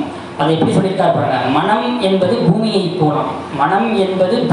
போல் இந்த மனம் என்னும் பூமியை தோண்டி ஆழமாக சென்று உற்று நோக்கின் அதையே இயக்கும் வல்லமை பெற்றிருக்கான அந்த விநாயகர். நம்ம மனசை கட்டுப்படுத்துறது ரொம்ப கஷ்டம். அதை பற்றி ரொம்ப சொல்ல வேண்டாம். மனசை கட்டுப்படுத்துறது ரொம்ப கஷ்டம். அந்த மனதையும் நான் கட்டுப்படுத்த வல்லேன் என்பதை சொல்லியிருக்கிறார். அந்த 16 படி வந்து ஒவ்வொரு படியும் ஒவ்வொரு விநாயகர் பெருமானின் ஒவ்வொரு திருநாமத்தை சொல்லுவோம். அந்த படிக்கு பேர் என்னன்னா ஷோடச நாமாக்கள் அப்படின்னு சொல்லுவாங்க. ஷோடசம் அப்படின்னா 16, நாமாக்கள் அப்படின்னா திருநாமம். விநாயகர் பெருமானின் 16 படிகளை பூஜிப்பது தான் அந்த 16 படிகள். அது என்னென்னு பாருங்க. சுமூகர், ஏகதந்தர், கபிலர், கஜகர்ணர், லம்போதரர், விகடர், விக்னராஜர், விநாயகர், தூமகேது, பாலச்சந்தர், கணாத்யஷர், வக்ரதுண்டர், சூர்பகர்ணர், ஹேரம்பர், ஸ்கந்த பூர்வஜர் என்ற 16 நாமங்களை பூஜிக்கின்றது அந்த 16 படிகளும். இதுதான் இந்த திருத்தலத்தோட சிறப்பு. அடுத்து சுந்தரர் இந்த திருத்தலத்தில் உள்ள இறைவனை பாடி 12,000 பொற்காசுகளை பெற்றார். சுந்தரர் இந்த திருத்தல இறைவனை பாடி 16,000 பொற்காசுகளை பெற்றார். அவர் திருவாரூருக்கு போறப்ப இந்த பொற்காசுகளை எடுத்து செல்ல கொஞ்சம் சிரமமா இருந்தது. இறைவன்கிட்ட வேண்டுனா இந்த பொற்காசுகள் அனைத்தும் எனக்கு திருவாரூருக்கு கிடைத்தல் வேண்டும், அங்குள்ள அனைவரும் இதை பார்த்து வியத்தல் வேண்டும் என்று சொன்னார். திரும்ப சொல்றேன், சுந்தரர் இறைவனை பாடி 12,000 பொற்காசுகளை பெற்றார். இறைவன்கிட்ட வேண்டுனா எனக்கு இந்த திருவாரூருக்கு எடுத்து செல்ல கொஞ்சம் கஷ்டம். ஆரம்பத்தில் சொன்னேன் திருவாரூரில் பிறக்க முக்தி அப்படின்னு சொல்லியிருக்காரு. எனக்கு இந்த பொற்காசுகள் யாவும் எனக்கு திருவாரூரில் கிடைத்தல் வேண்டும், அங்கு உள்ள அனைவரும் அதை பார்த்து வியத்தல் வேண்டும் அப்படின்னு இறைவன் சொல்லியிருக்காரு. வடக்கு கோபுரத்திற்கு எய்தாப்புல இருக்க மணிமுத்தாற்றில் இதை வீசிச்செல் அப்படின்னு சொல்லியிருக்காரு. என்ன வார்த்தை சொல்லியிருக்காரு? மணிமுத்தாறில் இருக்கிற இதுக்கு எய்தாப்புல உள்ள மணிமுத்தாறில் இதை வீசிச்செல், திருவாரூரில் உள்ள கமலாலயபுரத்தில் அதை பெற்றுக்கொள் என்று அருள் பாலித்தார். இதே மாதிரி இவர் திருவாரூர் போனாராம் சுந்தரர். போய் அங்கே ஆற்றுல குளிச்சுட்டு பொற்காசுகள் கிடைத்தது. அவருக்கு சந்தேகமாகி போச்சு, இதெல்லாம் தங்க காசுகளா அப்படின்னு. மனிதனுக்கு சந்தேகம் வர்றது இயல்பு தானே. இப்போ ஒரு ஆட்சி ஆரம்பத்தில் 200ன்னு சொன்னோன்னு எண்ணி பார்த்தாங்கல்ல, பொற்காசுனா சும்மா விடுவோமா? அவர் சந்தேகம் வந்துருச்சான். அங்கே உள்ள திருவாரூரில் உள்ள விநாயகர்கிட்ட போய் கேட்டாலும் அவர் உரைச்சு பார்த்துட்டு இது அனைத்தும் பொற்காசுகளே. அங்கே எங்கே பாருங்க, திருமுதுகுன்றம் பழமடையினாரர் அந்த கோயிலில் வாங்கியிருக்காரு பொற்காசை. இந்த விநாயகர்கிட்ட வந்து செக் பண்ணியிருக்காரு, சரிதானா அப்படின்னு பார்த்துருக்காரு. அதனால் திருவாரூரில் மாற்றுரைத்த விநாயகர். திருவாரூரில் பிள்ளையாருக்கு பேர் வந்து மாற்றுரைத்த விநாயகர். மூன்றாவதாக திருக்கடவுர். திருக்கடையூர் கள்ளவாரண பிள்ளையார். திருக்கடவுரை பற்றி திருக்கடையூரையும் பிள்ளையார் பற்றியையும் ரொம்ப சொல்லணும்னு தேவையில்லை நம்ம இப்பகுதியில் வாழும் மக்களுக்கு. திருக்கடவுர் சமீபத்தில் குடமுழுக்கான ஒரு திருத்தலம். அபிராமிப்பட்டர் எல்லாருக்கும் தெரியும். இங்கே நடந்த ஒரு பாட்டை சொல்ல கடமைப்பட்டிருக்கின்றேன். போன வாரம் ஒரு கல்யாணத்துக்கு ஒரு வாழ்த்துப்பா கவிதை எழுதி கொடுத்துருந்தேன். வாழ்த்துப்பா எழுதியிருந்தேன். அதில் எழுதியிருந்தேன், ஆள்போல் தலைத்து அருகுபோல் வேரூன்றி மூங்கில் போல் சுற்றம் சூழ 16ம் பெற்று பெருவாழ்வு வாழ்கன்னு எழுதியிருந்தேன். திரும்ப சொல்கிறேன், ஆள்போல் தலைத்து அருகுபோல் வேரூன்றி மூங்கில் போல் சுற்றம் சூழ 16ம் பெற்று பெருவாழ்வு வாழ்கள் எழுதியிருந்தேன். அந்த வாழ்த்தை படித்து முடித்தோன்னா ஒரு பையன் வந்து கேட்டான், 16 அப்படின்னா 16 பிள்ளைகளை பெற்று வாழ்றதாங்க. நம் நாட்டின் ஜனத்தொகையை கூட்டுவதல்ல இந்த 16. பாட்டை பாருங்க. கலையாத கல்வியும் குறையாத வயதும் ஒரு கபடு வாராத நட்பும் கன்றாத வளமையும் குன்றாத இளமையும் கழுப்பினி இல்லாத உடலும் சரியாத மனமும் அன்பகலாத மனைவியும் தவறாத சந்தானமும் தாளாத கீர்த்தியும் மாறாத வார்த்தையும் தடைகள் வாராத கொடையும் தொலையாத நிதியமும் கோணாத கோடும் ஒரு துன்பம் இல்லாத வாழ்வும் துய்ய என் பாதத்தில் அன்பும் என்ற 16ம் பெற்று பல்லாண்டு வாழ்க என்று சொல்லியிருக்கிறார்கள். இந்த கள்ளவாரண பிள்ளையார் அப்படின்னு சொன்ன நிறைய பேருக்கு சந்தேகம் இருக்கு. என்ன பிள்ளையார கல்லன் அப்படின்னு சொல்றாங்க? அது கிடையாது. மகாவிஷ்ணு பார்க்கடலை கடந்து அமிர்தத்தை எடுத்து, எப்பயுமே நம்ம என்ன ஒரு விசேஷம் அப்படின்னாலும் வந்து பிள்ளையார் பூஜை பண்ணிட்டு தான் எல்லாத்துக்கும் கொடுக்கறது உண்டு. அவர் பார்க்கடலை கடைந்து அமிர்தத்தை எடுத்து எல்லாத்துக்கும் கொடுத்துட்டாராம். சினம் கொண்ட விநாயகர் பெருமான் அந்த அமிர்த கலசத்தை ஒழிச்சு வச்சுட்டாராம். அதுவே வந்து பின்னாளில் அமிர்த கடேஸ்வரராக எழுந்தருளி இருக்கிறார் என்றும் ஆகமங்கள் சொல்லியிருக்கின்றது. அடுத்ததாக மதுரை. அந்த இடத்தை பற்றி பேசாமல் போக முடியுமா? மதுரைக்கு இன்னொரு பேர் ஆலவாய் அப்படின்னு சொல்லுவாங்க.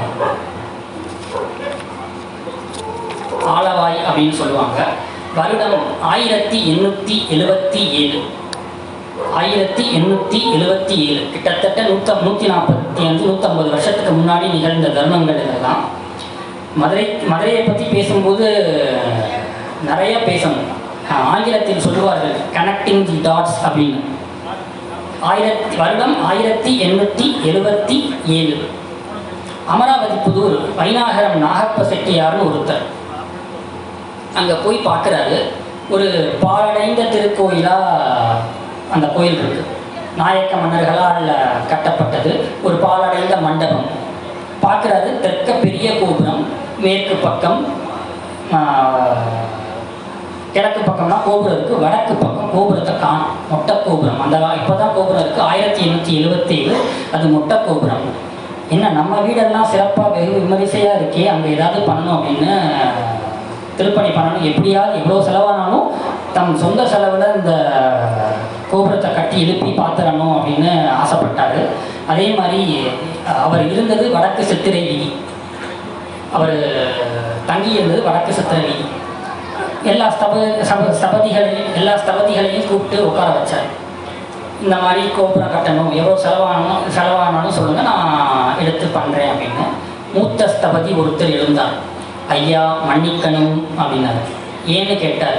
ஆரம்பிச்சா 8 நாளில் முடிஞ்சு போயிடும் அப்படின்னாரு. 8 நாளில் முடிஞ்சு போயிடும் அப்படின்னாரு. 8 நாளில் முடிய போகிறது திருப்பணி அல்ல, வாழ்க்கை உயிர் போயிடும் அப்படின்னாரு.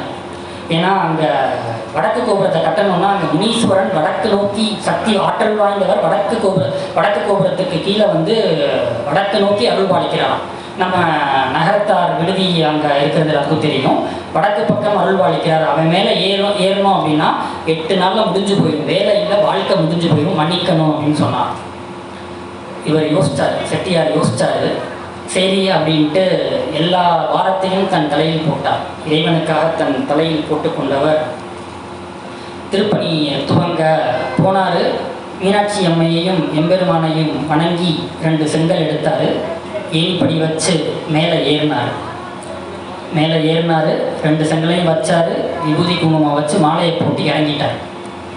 சரி நீங்கள்லாம் செய்யலை, இதை நான் பார்த்துக்கிறேன். அப்போ தங்கம் ரூபா பவுன் 15-12 ரூபா விற்ற காலம்.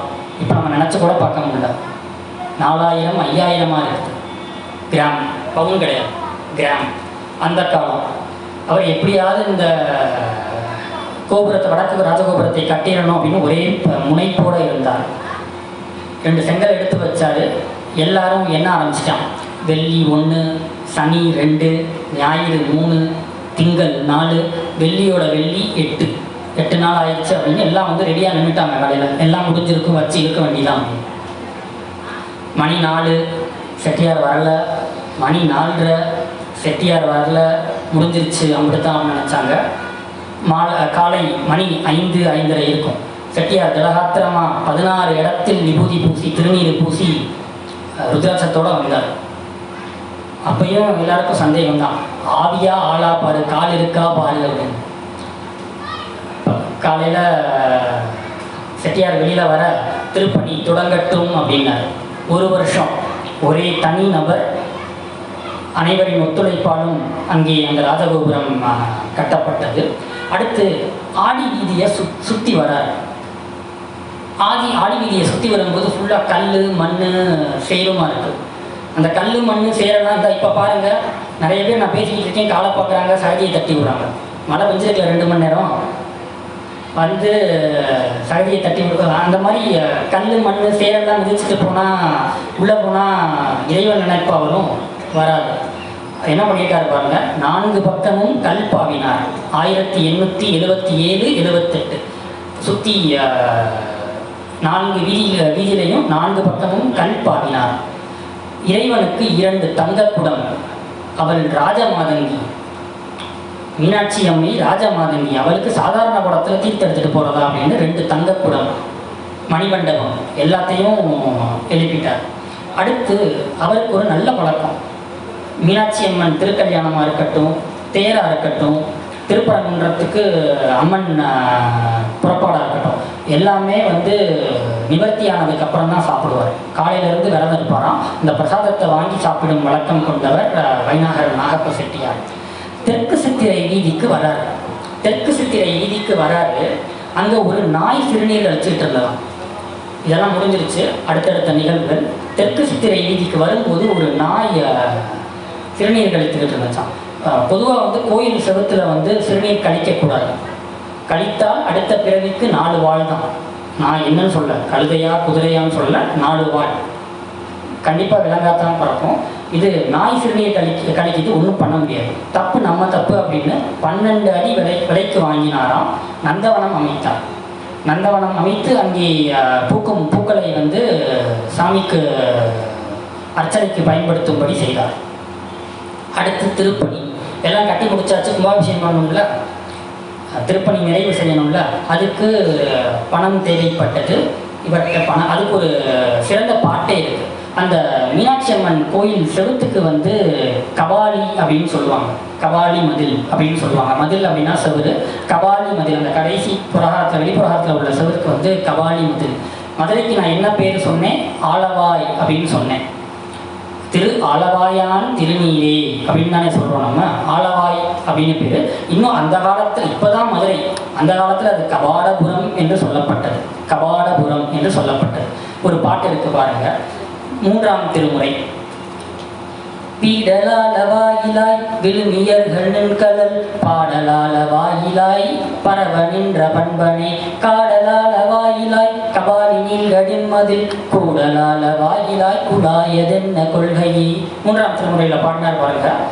வீடலால வாயிலாய் விழுமியர்கள் நின்கலல் பாடலால வாயிலாய் பரவ நின்ற பண்பனே காடலால வாயிலாய் கபாலி நீள்கடின் மதில் கூடலால வாயிலாய் குழாயதென்ன கொள்கையே அப்படின்னு.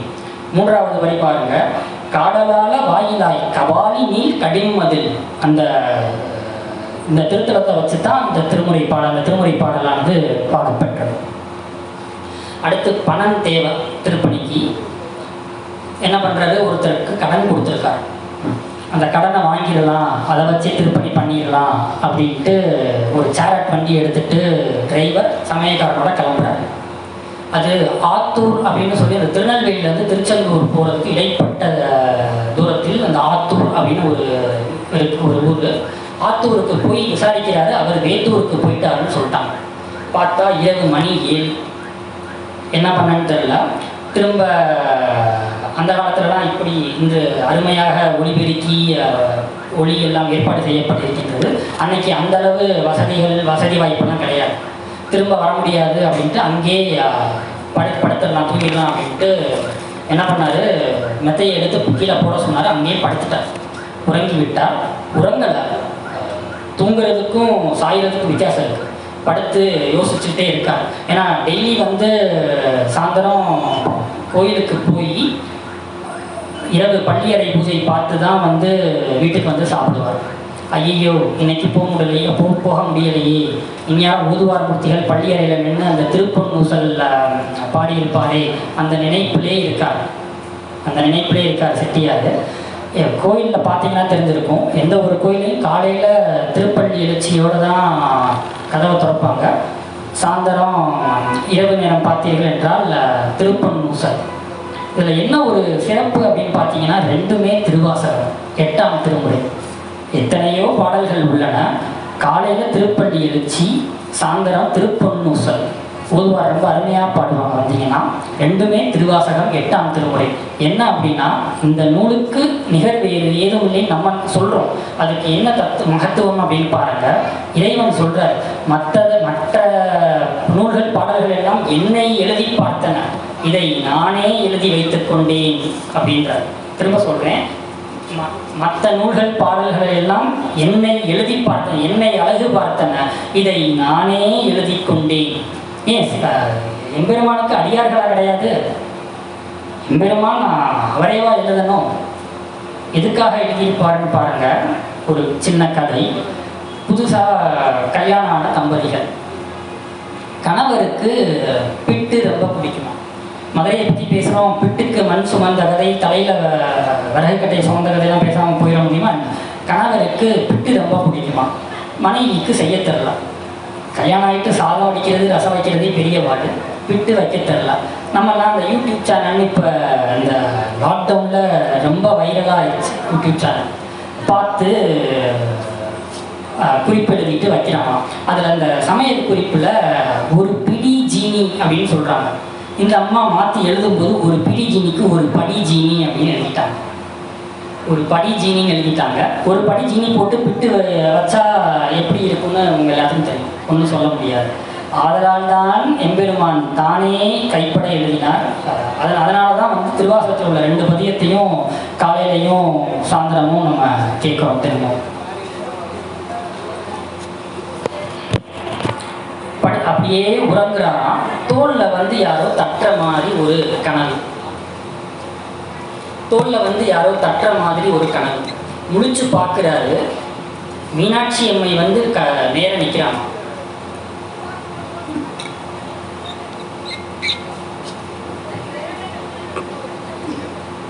முடிச்சு பார்க்குறாரு. மீனாட்சி அம்மை நேரம் நிற்கிறார். கண்ணை திறந்து பார்க்குறாரு, மூடுறாரு, கண்ணை திறக்கிறாரு, மூடுறாரு. மூடுறப்ப மீனாட்சி தெருல கண்ணை திறந்தோன்னு மீனாட்சி அம்மை நேரில் அருள்பாலிக்கிறார், காட்சி அளிக்கிறார். அப்போ என்ன கனவுல நினைச்சிருந்தாங்க, அவள் ஒரு வெள்ளி தாம்பூலத்தில் பள்ளியற பூஜை பிரசாதத்தை வச்சுட்டு நிற்கிறாங்க. நம்ம ராமகிருஷ்ணர் பாடல் இது. மகத்தான சூரியன் சின்னஞ்சிறு மலரை மகிழ்விப்பது போல தாயை என்னை மகிழ்விக்க வந்தாயோ அப்படின்னா திரும்ப சொல்றேன். மகத்தான சூரியன் சின்னஞ்சிறு தாமரையை மலர்விப்பது போல மகத்தான தாயை என்னை மகிழ்விக்க வந்தாயோ, என் பசி தீர்க்க வந்தாயோ அப்படின்னு சொல்லி கொடுத்துட்டு மறைஞ்சிட்டான்.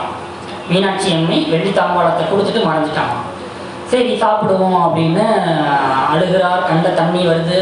அதே நினப்போட நம்ம கூட 2 பேர் வந்திருக்காங்களே, உண்டு மகிழ்ந்தது போதும் பிறருக்கு ஊட்டி மகிழ்ந்திட வாரும்னு தானே ஆரம்பித்தோம். கூட வந்திருக்க டிரைவருக்கும் சமையல்காரனுக்கு கிடைத்த பாக்கியத்தை பாருங்க. கூட இவர் கூட வந்தாலும் அவருக்கு கிடைச்ச பாக்கியத்தை பாருங்க. அவர் சமைக்கணும், ஆனால் அவருக்கு ஈசன் மீனாட்சி அம்மை மூலமாக செட்டியார் கொடுத்துருக்காரு. பிரசாதத்தை கொடுக்குறாங்க. அவங்க 2 பேர் சமயக்காரனும் டிரைவரும் நினைக்கிறாங்க யாரோ செட்டியாருக்கு வேண்டியவங்க கொடுத்துருப்பாங்க போல அப்படின்னு. ஆமாம், மீனாட்சி அம்மை செட்டியாருக்கு வேண்டியவங்க தானே. ஒரு பாட்டு இருக்கு பாருங்க, அப்பர் பாடுனது. 82 காலம் வாழ்ந்த அப்பர் பெருமான்.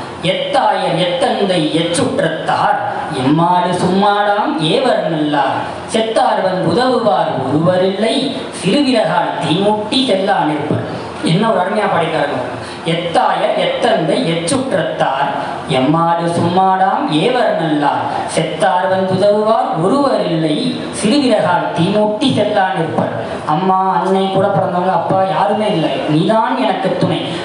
நம் வினைகளுக்கு நாம் துணை, நமக்கு நாம் துணை, நம் வினைகளுக்கு அவனே துணை.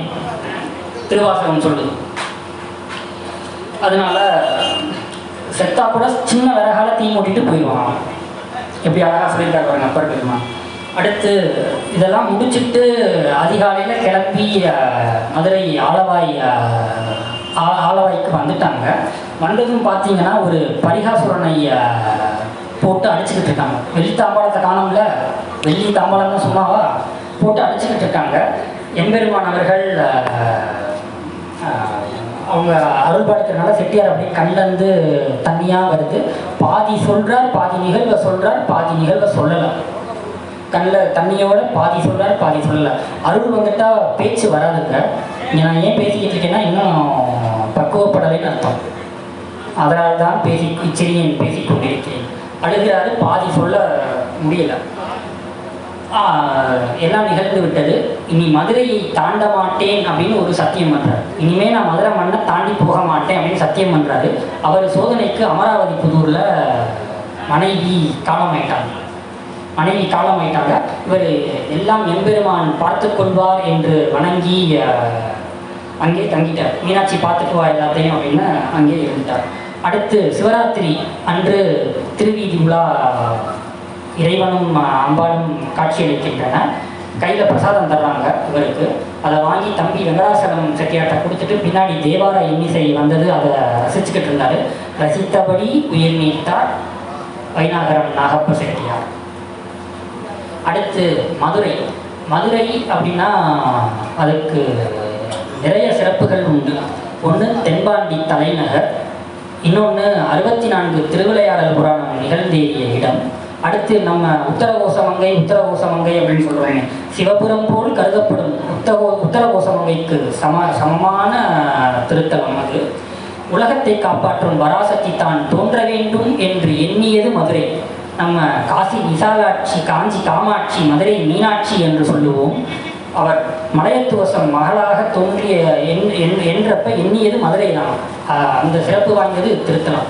மணிவாசக பெருமான் திருவடிபட்ட தலம் இது. மணிவாசக பெருமான் திருவடிப்பட்ட தலம் இது. தலைப்பை விட்டு வெளியில் போகிற மாதிரி இருக்குது. சித்தி விநாயகர்னு ஆரம்பித்தேன், அதை தான் சொல்ல போகிறேன். மணிவாசக பெருமான் இந்த சித்தி விநாயகரை வணங்கிட்டு தான் அந்த குதிரை வாங்க போன கதையெல்லாம் நடந்தது. தலைப்பை விட்டு வெளியில் போகல, அந்த தலைப்பை சுற்றி வந்துக்கிட்டு இருக்கு. நம்ம இப்போ கோயிலில் போய் சாமி கும்பிட்டு புலகாரம் வருவோம், அதுக்காக நம்ம சாமி கும்பிடலைன்னு சொல்ல முடியாது. அதுதான் ஆரம்பத்தில் சொன்னேன், கனெக்டிங் தி டாட்ஸ் அப்படின்னு. அதனால நான் இப்போ தலைப்பை சுற்றி வந்துக்கிட்டு இருக்கேன். தலைப்பை சுற்றி வந்துக்கிட்டு இருக்கேன். இப்போ அங்கே பாருங்க, அதுக்கு 3 சிறப்புகள் உண்டு. அந்த தலத்துக்கு 3 சிறப்புகள் உண்டு. பொதுவாக எல்லா கோயிலையும் பார்த்தீங்கன்னா 4 ராஜகோபுரங்கள் இருக்கும். 4 ராஜகோபுரங்கள், வடக்கு, தெற்கு, மேற்கு, கிழக்கு என்று 4 கோபுரங்கள் இருக்கும். 4 நுழைவு வாயில். ஆனால் மதுரை மீனாட்சி அம்மன் கோயிலில் 5 என்ட்ரன்ஸ், 5 நுழைவாயில். 4 ராஜகோபுரத்தில் நுழைவுகள், 1 அம்மன் சன்னதியில் இருக்கு. 5 இது 5 வந்து நம்ம நம சிவாய சிவாய நமன்னு சொல்லுவோம். 5 இறைவனை குறிக்கின்றது. அந்த சிறப்பு ஒன்று இருக்குது. இன்னொன்று இருக்குது, அந்த அம்மன் வழியாக வந்து எம்பெருமான் வெளியில் வர்றதுனாலும் சரி, உள்ளே போகிறதுனாலும் சரி, அம்மன் சன்னதி வழியாக தான் வருவாங்க. எம்பெருமான் எழுந்தருளும் போது அம்மன் சன்னதி வழியாக வெளியே வந்துட்டு தான் உள்ளே போவாங்க. நம்ம ஆசாமிகள், நம்ம மனிதர்கள் தான் மற்ற 4 கோபுரம் வாயிலாக உள்ளே சென்று வெளியே வந்து கொண்டிருக்கிறோம். அடுத்து அதை எப்படி அழகாக சொல்லியிருக்காங்க, நம்ம இறைவன்கிட்ட போகணுன்னாலும், இறைவன் நம்ம கிட்ட வரணுன்னாலும் எல்லாம் அம்மை மீனாட்சி மூலமாகத்தான். மணிவாசகர் எவ்வளோ அழகாக சொல்லியிருக்காரு பாருங்க, அவன் அருளாலே அவன் தாழ் வணங்கி. இறைவன் நம்ம வரணுன்னாலும், நம்ம இறைவன்கிட்ட போகணுன்னாலும் மீனாட்சி மூலம்தான் போகணுமா. மீனாட்சியை கும்பிட்டுத்தானே சொக்கரை கும்பிடுவோங்க, சொக்கநாத பெருமானை கும்பிடுவோம். பாருங்க, அதுக்காக நம்ம மாமனார் வீட்டில் போய் மாப்பிள்ளை இருக்கிறதுக்காக மரியாதைன்னு சொல்ல முடியாது. ஈசன் எம்பெருமான் எல்லா இடத்துலையும் இருக்கார். அவர் ஆம்னி பொட்டன்ட், ஆம்னி பிரசன்ட், எல்லா இடத்துலையும் இருக்கார். தப்பாக புரிஞ்சுக்கக்கூடாது. அடுத்து கும்பாபிஷேகம் நடக்கிறப்ப போய் பார்த்துருந்தீங்கன்னா தெரியும், 12 கோபுரங்களை கொண்டது மீனாட்சி அம்மன் திருத்தலம். ஆலவாய் 12 கோபுரங்கள், ராசிகள் 12, மாதங்கள் 12, திருமுறைகள் 12, 12 கோபுரம் இருக்கான். இன்னொரு தனிச்சிறப்பு என்ன அப்படின்னா, மீனாட்சி காலேஜ் அப்படின்னு ஒரு இடம் இருக்கு. அதில் ஒரு பாலம் இருக்குது. அந்த பாலத்தில் போகும்போது பார்த்தீங்கன்னா 5 கோபுரம் மட்டும்தான் தெரியும். இந்த 12 கோபுரத்தில் 5 கோபுரம் மட்டும்தான் தெரியும். இந்த வழியாக பார்த்தீங்கன்னா இங்கிட்டு 3 கோபுரம், இங்கிட்டு 2 கோபுரம். எதிர்ப்புறமாக போய் பார்த்தீங்கன்னா இங்கிட்டு 2 கோபுரம், இங்கிட்டு 3 கோபுரம். அது என்ன தெரியுமா? ஒன்று சிவய நம, இல்லைன்னா நம சிவய. அம்பாளையும் ஈசன் எம்பெருமானையும் மிக அழகாக எடுத்துரைக்கின்றார். சிவய நம இல்லை நம சிவய. ஒரு பழமொழி ஒன்று உண்டு, 5ற்கு 2 பழுதில்லை என்று சொல்லுவார்கள். 5ற்கு 2 பழுதில்லை என்று சொல்லுவார்கள். சிவ நம சிவாய அப்படின்னு சொல்ல முடியலன்னா சிவாய நம என்றாவது சொல்ல அப்படின்னு. ஒரு போன வாரம் ஒரு திருவிழாவில் ஒருத்தர் பேசிக்கிட்டு இருந்தார். அவருக்கு ஒரு சந்தேகம், சிவய நமன்னு சொன்னால் நல்லதா, நம சிவயன்னு சொன்னால் நல்லதா அப்படின்னு. அதற்கான விளக்கத்தை பாருங்கள். நம சிவயன்னு சொன்னால் எல்லாமே கிடைக்குமா. அந்த 16 செல்வம் சொன்னேனே, கலையாத கல்வின்னு ஆரம்பித்து துய்யனின் பாதத்தில் அன்பும் என்ற 16 பெற்று பல்லாண்டு வாழ்கள், 16 செல்வமும் கிடைக்குமா நமசிவய அப்படின்னு சொன்னான். அதை ஒரு அம்மா கிட்ட கேட்டாங்க. ஒரு 80 வயது மூதாட்டி அவர்கிட்ட கேட்கும்போது அந்த அம்மா சொன்னாங்கன்னா, 80 வயது வரைக்கும் நமசிவய என்று சொல்லுவோம், 80 வயதிற்கு மேலே சிவயனம என்று சொல்லுவோம் அப்படின்னு. நமசிவய 80 வயசுக்கு கீழே, 80 வயசுக்கு மேலே சிவய நம. என்ன அப்படின்னா, நமசிவய அப்படின்னு சொன்னால் எல்லாமே கிடைக்குமா, சிவய நம அப்படின்னு சொன்னால் சிவனே கிடப்பான். சிவய நமன்னு சொன்னால் சிவனே கிடைப்பான். 5ற்கு 2 பழுதில்லை என்று சொல்லுவார்கள். அப்படி முடியலைன்னா கடவுள் நமக்கு அந்த சலுகையையும் தரார். இப்போ தான் ஆடி மாதம் முடிஞ்சிருக்கு, ஆடி தள்ளுபடி பாருங்க. அங்கே சொல்ல முடியும்னா 2 எழுத்து சிவ அப்படின்னாலும் சொல்லுங்க. இதை திருவாசகத்தில் மணிவாசக பெருமான் ரொம்ப அருமையாக சொல்லியிருக்காரு. திருவாசகத்தில் பொதுவாக பார்த்தீங்கன்னா 658 பாட்டு, 658 பாட்டு, 6 வாழ்க, அந்த இதை வந்து 658 பாட்டையும் சிவபுராணத்தில் உள்ளடக்கியிருக்கார். 658 பாட்டையும் படிக்க முடியலனாலும் பரவாயில்ல, தினமும் இந்த சிவபுராணத்தை மட்டுமாவது படிங்க அப்படின்னு. 6 வாழ்க, 5 வெல்க, 8 போற்றி. நமச்சிவாய வாழ்க, நாதன் தாழ்வாழ்க, இமை பொழுதும் என் நெஞ்சில் நீங்காதான் தாழ்வாழ்க, கோகலி ஆண்ட குருமனிதன் தாழ்வாழ்க, ஆகமம் ஆகி நின்று அன்னிப்பான் தாழ்வாழ்க, ஏனெனில் இறைவன் அடி வாழ்கன்னு 6 வாழ்க சொல்லியிருக்காரு. அடுத்து பாருங்க 5 வெல்க. வேகம் கெடுத்தாண்ட வேந்தன் அடி வெல்க, பிறப்பருக்கும் பிஞகந்தன் பீகலர்கள் வெல்க, புறத்தார்க்கு சேயோன் தன் பூங்கலர்கள் வெல்க, கரம் குவிவார் உள்மகிழும் கோண்கலர்கள் வெல்க. 5 வெல்க. 8 போற்றி பாருங்க. ஈசன் அடி போற்றி, தேசன் அடி போற்றி, சிவன் தேவடி போற்றி, நேயத்தே நின்ற நிமலன் அடி போற்றி, மாய பிறப்பருக்கும் மன்னன் அடி போற்றி, சீரார் பெருந்துரை நம் தேவன் அடி போற்றி, ஆறாத இன்பம் அருளும் அலை போற்றி. 8 போற்றி ஆயிடுச்சு. ஸோ 6, 5, 8, 6 வாழ்க, 5 வெல்க, 8 போற்றி. இந்த 658 பாடலையும் அழகாக உள்ளடக்கியிருக்காரு சிவபுராணத்தில். இன்னொரு சிறப்பு பாருங்க, ஆரம்பிக்கும் போது அன்னை பழனி பண்ணேன் 10 நிமிடம் 5 நிமிஷம் இடையூறுக்கு மன்னிக்கவும், கால தாமதத்திற்கும் மன்னிக்கவும். நம்ம எல்லா மதத்துக்கும் ஒரு சமமானது பார்த்தீங்கன்னா தாமதம் தான் அனைத்து மதங்களுக்கும் சமமானது. இறைவன் என்னை தடுத்தாற் கொண்டு விட்டார். ஒரு 5 மணித்துளிகளில் என் உரையை நிறைவு செய்கிறேன். நிறைவு திருவிழாவில் 10ஆம் நாளான நிறைவு திருவிழாவில் ஒரு 5 மணித்துளிகளில் நிறைவு செய்கின்றேன். 6, 5, 8 ஆரம்பிக்கும் போது பாருங்க, நமசிவாய வாழ்கன்னு ஆரம்பிச்சிருக்காரு. நமசிவாய வாழ்க, நமசிவாய அப்படின்னு சிவனால ஆரம்பிச்சிருக்காரு. 51 பதிகங்கள் திருவாசகத்தில். 51வது பதிகம் அச்சோப்பதிகம். அதில் செம்மை நலம் அறிவித்து என்ற கடைசி பாட்டில் கடைசி வரி, அம்மை எனக்கு அருளியவாறு ஆர்பெறுவார் அச்சோவே. நமசிவாய வாழ்க, நாதன் தாழ்வாழ்க என்று சிவபெருமான் ஆரம்பிச்சிருக்காரு. 658வது பாடல் 51வது பதிகம் அச்சோப்பதிகம் கடைசி பாட்டு, செம்மை நலம் அறிவித்து அப்படின்ற பாடல்ல கடைசி வரி, அம்மை எனக்கு அருளியவாறு ஆர்பெறுவார் அச்சோவே. சிவன்ல ஆரம்பிச்சு அம்மையில முடிச்சிருக்காரு.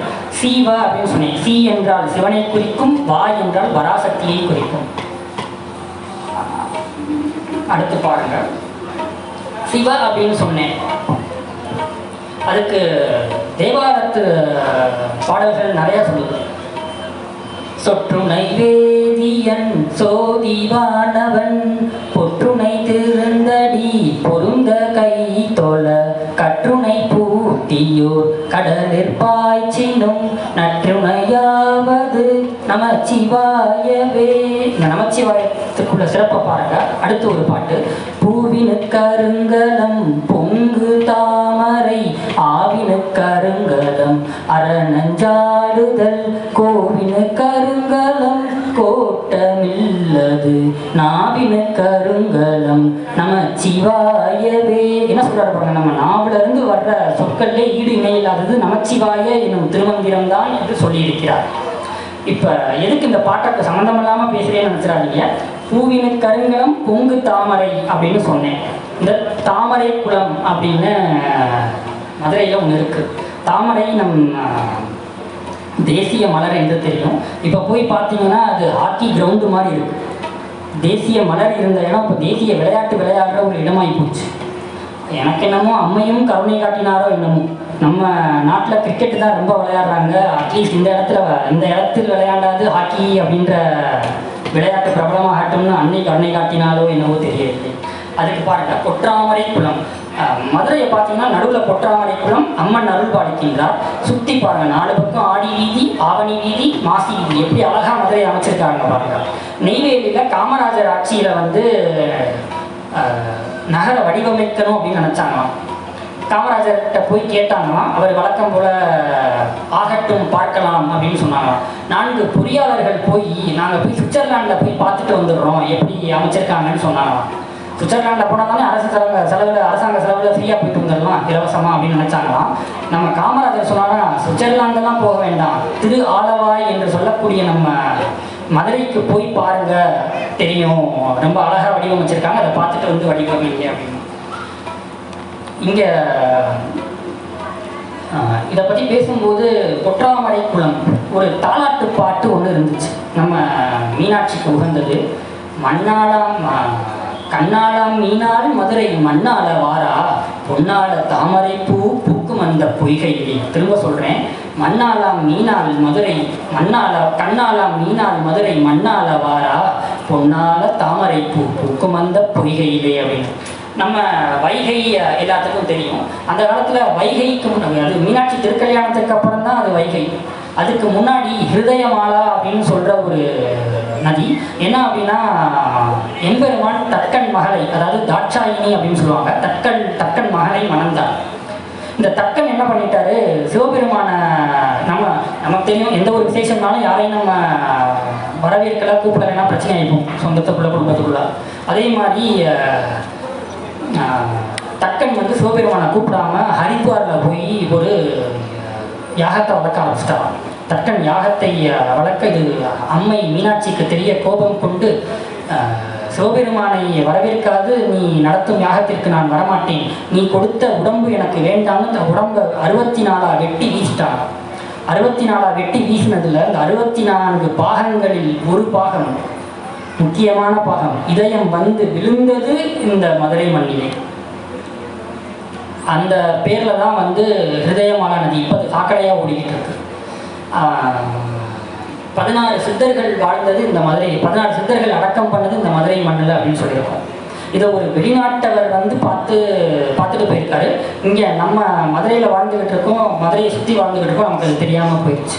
என்ன அப்படின்னா, நம்ம ஆரம்பத்தில் அந்த கைத்தலை நிறைக்கணி சொன்னேன், அதுக்கப்புறம் இக்கவரை நற்கனி சொன்னேன். அதில் பார்த்தீங்கன்னா வண்டு எச்சில்னு ஒன்று சொன்னேன். வண்டு எச்சில்னா வேற ஒன்றும் இல்லை, தேன். அது மனிதனுடைய பால் தயிரெலாம் நம்ம இது பண்ணுறோம், தேனுக்கு நமக்கு எந்த சம்மந்தமும் இல்லை. வண்டு எச்சில் அது தேனை சொல்லியிருக்காரு. அது என்ன அப்படின்னா, வெளிநாட்டிலேருந்து வந்த ஒருத்தர், தாமரைப்பூ உங்களுக்கு எல்லாத்துக்கும் தெரியும். எப்பயுமே தாமரை குளத்தில் பார்த்தீங்கன்னா தாமரைக்கு கீழே ஒரு 10 தவளைகள் இருக்கும். 10 தவளைகள் இருந்துக்கிட்டே தான் இருப்பாங்க. ஆனால் எங்கேருந்தோ வந்த ஒரு வண்டு அந்த தேனை குடிச்சிட்டு போயிடும், தேனை ருசித்து விட்டு போய்விடுமா. அந்த 10 தவளைகள் வேற யாரும் இல்லை, நாம் தமிழ் மக்கள் தான். நமக்கு இதோட அருமை பெருமைகள் எல்லாம் தெரியாமல் இருக்கு. எங்கேயோ இருந்து வந்த ஒரு வெளிநாட்டவர் அந்த தேனை ருசிச்சுட்டு போயிட்டார். அதான் அந்த பொற்றாமரை, அதனால தான் அந்த பொற்றாமரை குளத்தை கொண்டு வந்தேன். அடுத்து ஆவணி மூல வீதி, அந்த குதிரை வாங்குறதெல்லாம் சொன்னேன். ஈசன் எம்பெருமான் ஆவணி மூல வீதியில் வலம் வரார். ஆவணி மூல வீதியில் வலம் வராரு. வரும்போது செட் பண்ணணுமா இல்லை செட்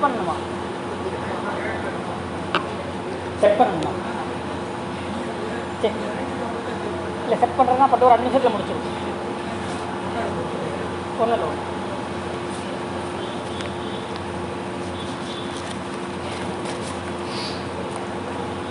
என் உரைக்கு வறுமை வந்துவிட்டது என்று நினைக்கின்றேன். அதுக்கான கதையையும் சொல்லி முடிச்சிடுறேன். ஆனால் அடுத்த திருத்தலம், நம்ம இருக்கிற திருத்தலத்துக்கு வரணும்ல, இருக்கிற திருத்தலத்துக்கு வராமல் போகக்கூடாதுல்ல. ஆவணி மூல வீதியில் வராராம். வரும்போது அங்கே உள்ள பெண்கள்லாம் பார்த்து சொல்கிறாங்களாம், எவ்வளோ அழகாக இருக்குது குதிரை அப்படின்னு சொல்கிறாங்க. குதிரையை பார்த்தா அடுத்த எம்பெருமான் குதிரையில் வர்றதை பார்த்தா அடுத்த பிறவி கிடையாது. வராரு, அங்கே உள்ள பெண்கள்லாம் பார்த்து சொல்கிறாங்க, ரொம்ப அழகாக இருக்காரு, வெண்ணிறத்தில் வெந்நீர் பூசியிருக்காரு, ரொம்ப அழகாக இருக்காரு, சிவந்த மேனி அப்படின்னு சொல்கிறாங்களாம். அவர் கையில் ஒரு நாதப்படை வச்சுருக்காராம், நாதம் வச்சுருக்காராம். என்ன எல்லா பின்பாங்கியிலும் என்ன சொல்லுது, ஓசை ஒளியெல்லாம் ஆனாய் போற்றி என்று தானே சொல்லுகிறது. பாருங்க, ஒரு பாட்டு சொல்றாங்க திருவாசகத்துல 17ஆம் பதிகம் அன்னை 10. வேத மொழியர் வெண்ணீற்றர் செம்மேனியர் நாதப்பறையினர் அன்னே என்னும், நாதப்பறையினர் அன்னே என்னும், நாதப்பறையினர் நான்முகன் மாலுக்கும் நாதரின் நாதனார் அன்னே என்னும், நாதப்பறையினர் நான்முகன் மாலுக்கும் நாதரின் நாதனார் அன்னே என்னும். 17ஆம் 10 திருவாசகம். இதை படிச்சா சீக்கிரம் கல்யாணம் ஆகும்னு சொல்லியிருக்காரு. அடுத்து அந்த நீர் சொன்னேன், பூசுவது வெந்நீர், அந்த செந்நீர நீர் அப்படின்னு சொன்னேன். நல்ல அழகாக சொல்லுவாங்க, நெற்றி இது நீரில்லா நெற்றி பால் அப்படின்னு சொல்லுவாங்க. நீரில்லா நெற்றி பால் அப்படின்னு அர்த்தமே இல்லை அப்படின்னு சொல்லுவாங்க. அதுக்கு இந்த ஆலவாய் திருத்தலத்தில் நாம் இப்போ இருக்கோம். ஒரு பாட்டு ஒன்று உண்டு. மந்திரம் ஆவது நீரு வானவர் மேலது நீரு, சுந்தரம் ஆவது நீரு துதிக்கப்படுவது நீரு, தந்திரம் ஆவது நீரு சமயத்தில் உள்ளது நீரு, செந்துவர்வாய் உமைவங்கன் திரு ஆலவாயான் திருநீரே. மதுரைக்கு வந்து இப்போ நின்னாச்சு. 5வது திருத்தலம் கற்பக பிள்ளையார். நம்மெல்லாம் கற்பக பிள்ளையார்னு சொல்கிறோம். நான் ஆரம்பத்தில் பிள்ளையார்பட்டி கற்பக பிள்ளையார் அப்படின்னு சொல்கிறோம். நான் ஆரம்பத்தில் பிகேஎன்கே ட்ரஸ்ட்டும் அப்படி தான் ஆரம்பித்தேன். நம்மெல்லாம் பிள்ளையார்பட்டி அப்படின்னு சொல்கிறோம். அந்த காலத்து பேரை பாருங்கள், எருக்காட்டூர், நாராயணபுரம், திருவிங்கைக்குடி அப்படின்னு சொல்லுவாங்க. இன்னொன்று, இவருக்கு பேர் கற்பக பிள்ளையார் அல்ல, தேசி விநாயகர். தேசி எதனால பேர் வந்துச்சுன்னா, நம்ம நகரத்தார் பெருமக்கள் எல்லா இடத்துலையும் போய் வசித்தாங்க. தேசி அப்படின்னா அதனால தேசிய நானா தேசிகள் அப்படின்னு நகரத்தார் சொல்லுவாங்க. அதனால தேசி விநாயகர். ஒருத்தர் ஒரு காட்டுக்குள்ளே போனாராம். காட்டில் போகிறப்ப நல்ல பசி அவருக்கு. நமக்கு சாப்பாடு கிடைச்சா நல்லா இருக்குமே அப்படின்னு நினைக்கிறாங்க. சாப்பாடு கிடச்சிருச்சு. அடுத்து தண்ணி கிடைச்சா நல்லா இருக்குமே அப்படின்னு நினைக்கிறது. தண்ணி கிடச்சிருச்சு. நல்லா சாப்பிட்டுட்டு களைப்பாரி உறங்கி விட்டார் ஒரு மரத்துக்கு கீழே. அடுத்து அந்த மரத்துக்கு கீழே என்ன நினைச்சாலும் நடக்கும். நல்லது நினைத்தாலும் நடக்கும், தீயது நினைத்தாலும் நடக்கும். அந்த மரம் என்னன்னா கற்பக மரம். ஒரு பாடலை மட்டும் முன்வைத்து இதை முடிச்சுடுறேன்.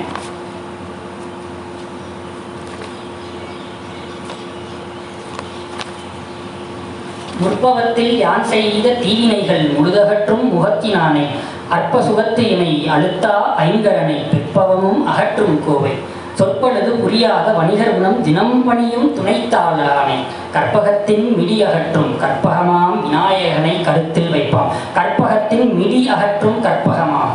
கற்பகத்தின் மிடி அப்படின்னா கற்பக மரத்தின் மிடி, அதுதான் வறுமை. அந்த கற்பக மரத்தை கீழே நீங்கள் என்ன வேண்டுனாலும் கேட்குமா. அந்த மரத்திற்கே வறுமை வந்துட்டா பிள்ளையார்பட்டி கற்பக விநாயகர்கிட்ட வந்து அந்த மரம் நின்றுமா. என் உரைக்கு வறுமை வந்ததுனால் நானும் இங்கே கற்பக விநாயகர், தேசி விநாயகர் என்று சொல்லக்கூடிய விநாயகர் தளத்தில் இப்பொழுது பேசிக்கொண்டிருக்கின்றேன். அடுத்து திருநாரையூர் பொல்லா பிள்ளையார். இந்த திருநாரையூர் பொல்லா பிள்ளையார்லேருந்து தான் நம்ம இவ்வளோ நேரம் திருவாசகத்தை பற்றி பேசிக்கிட்டு இருந்தேன். 12 திருமுறையில் தேவாரம் இருக்குது. முதல் 7 திருமுறை அது கிடைத்தது நம்பியாண்டார் நம்பி என்கின்ற பொல்லா பிள்ளையாரால் தான். பொல்லா பிள்ளையார் நம்பியாண்டார் நம்பி வந்து பிள்ளையார்கிட்ட பேசுவாராம்.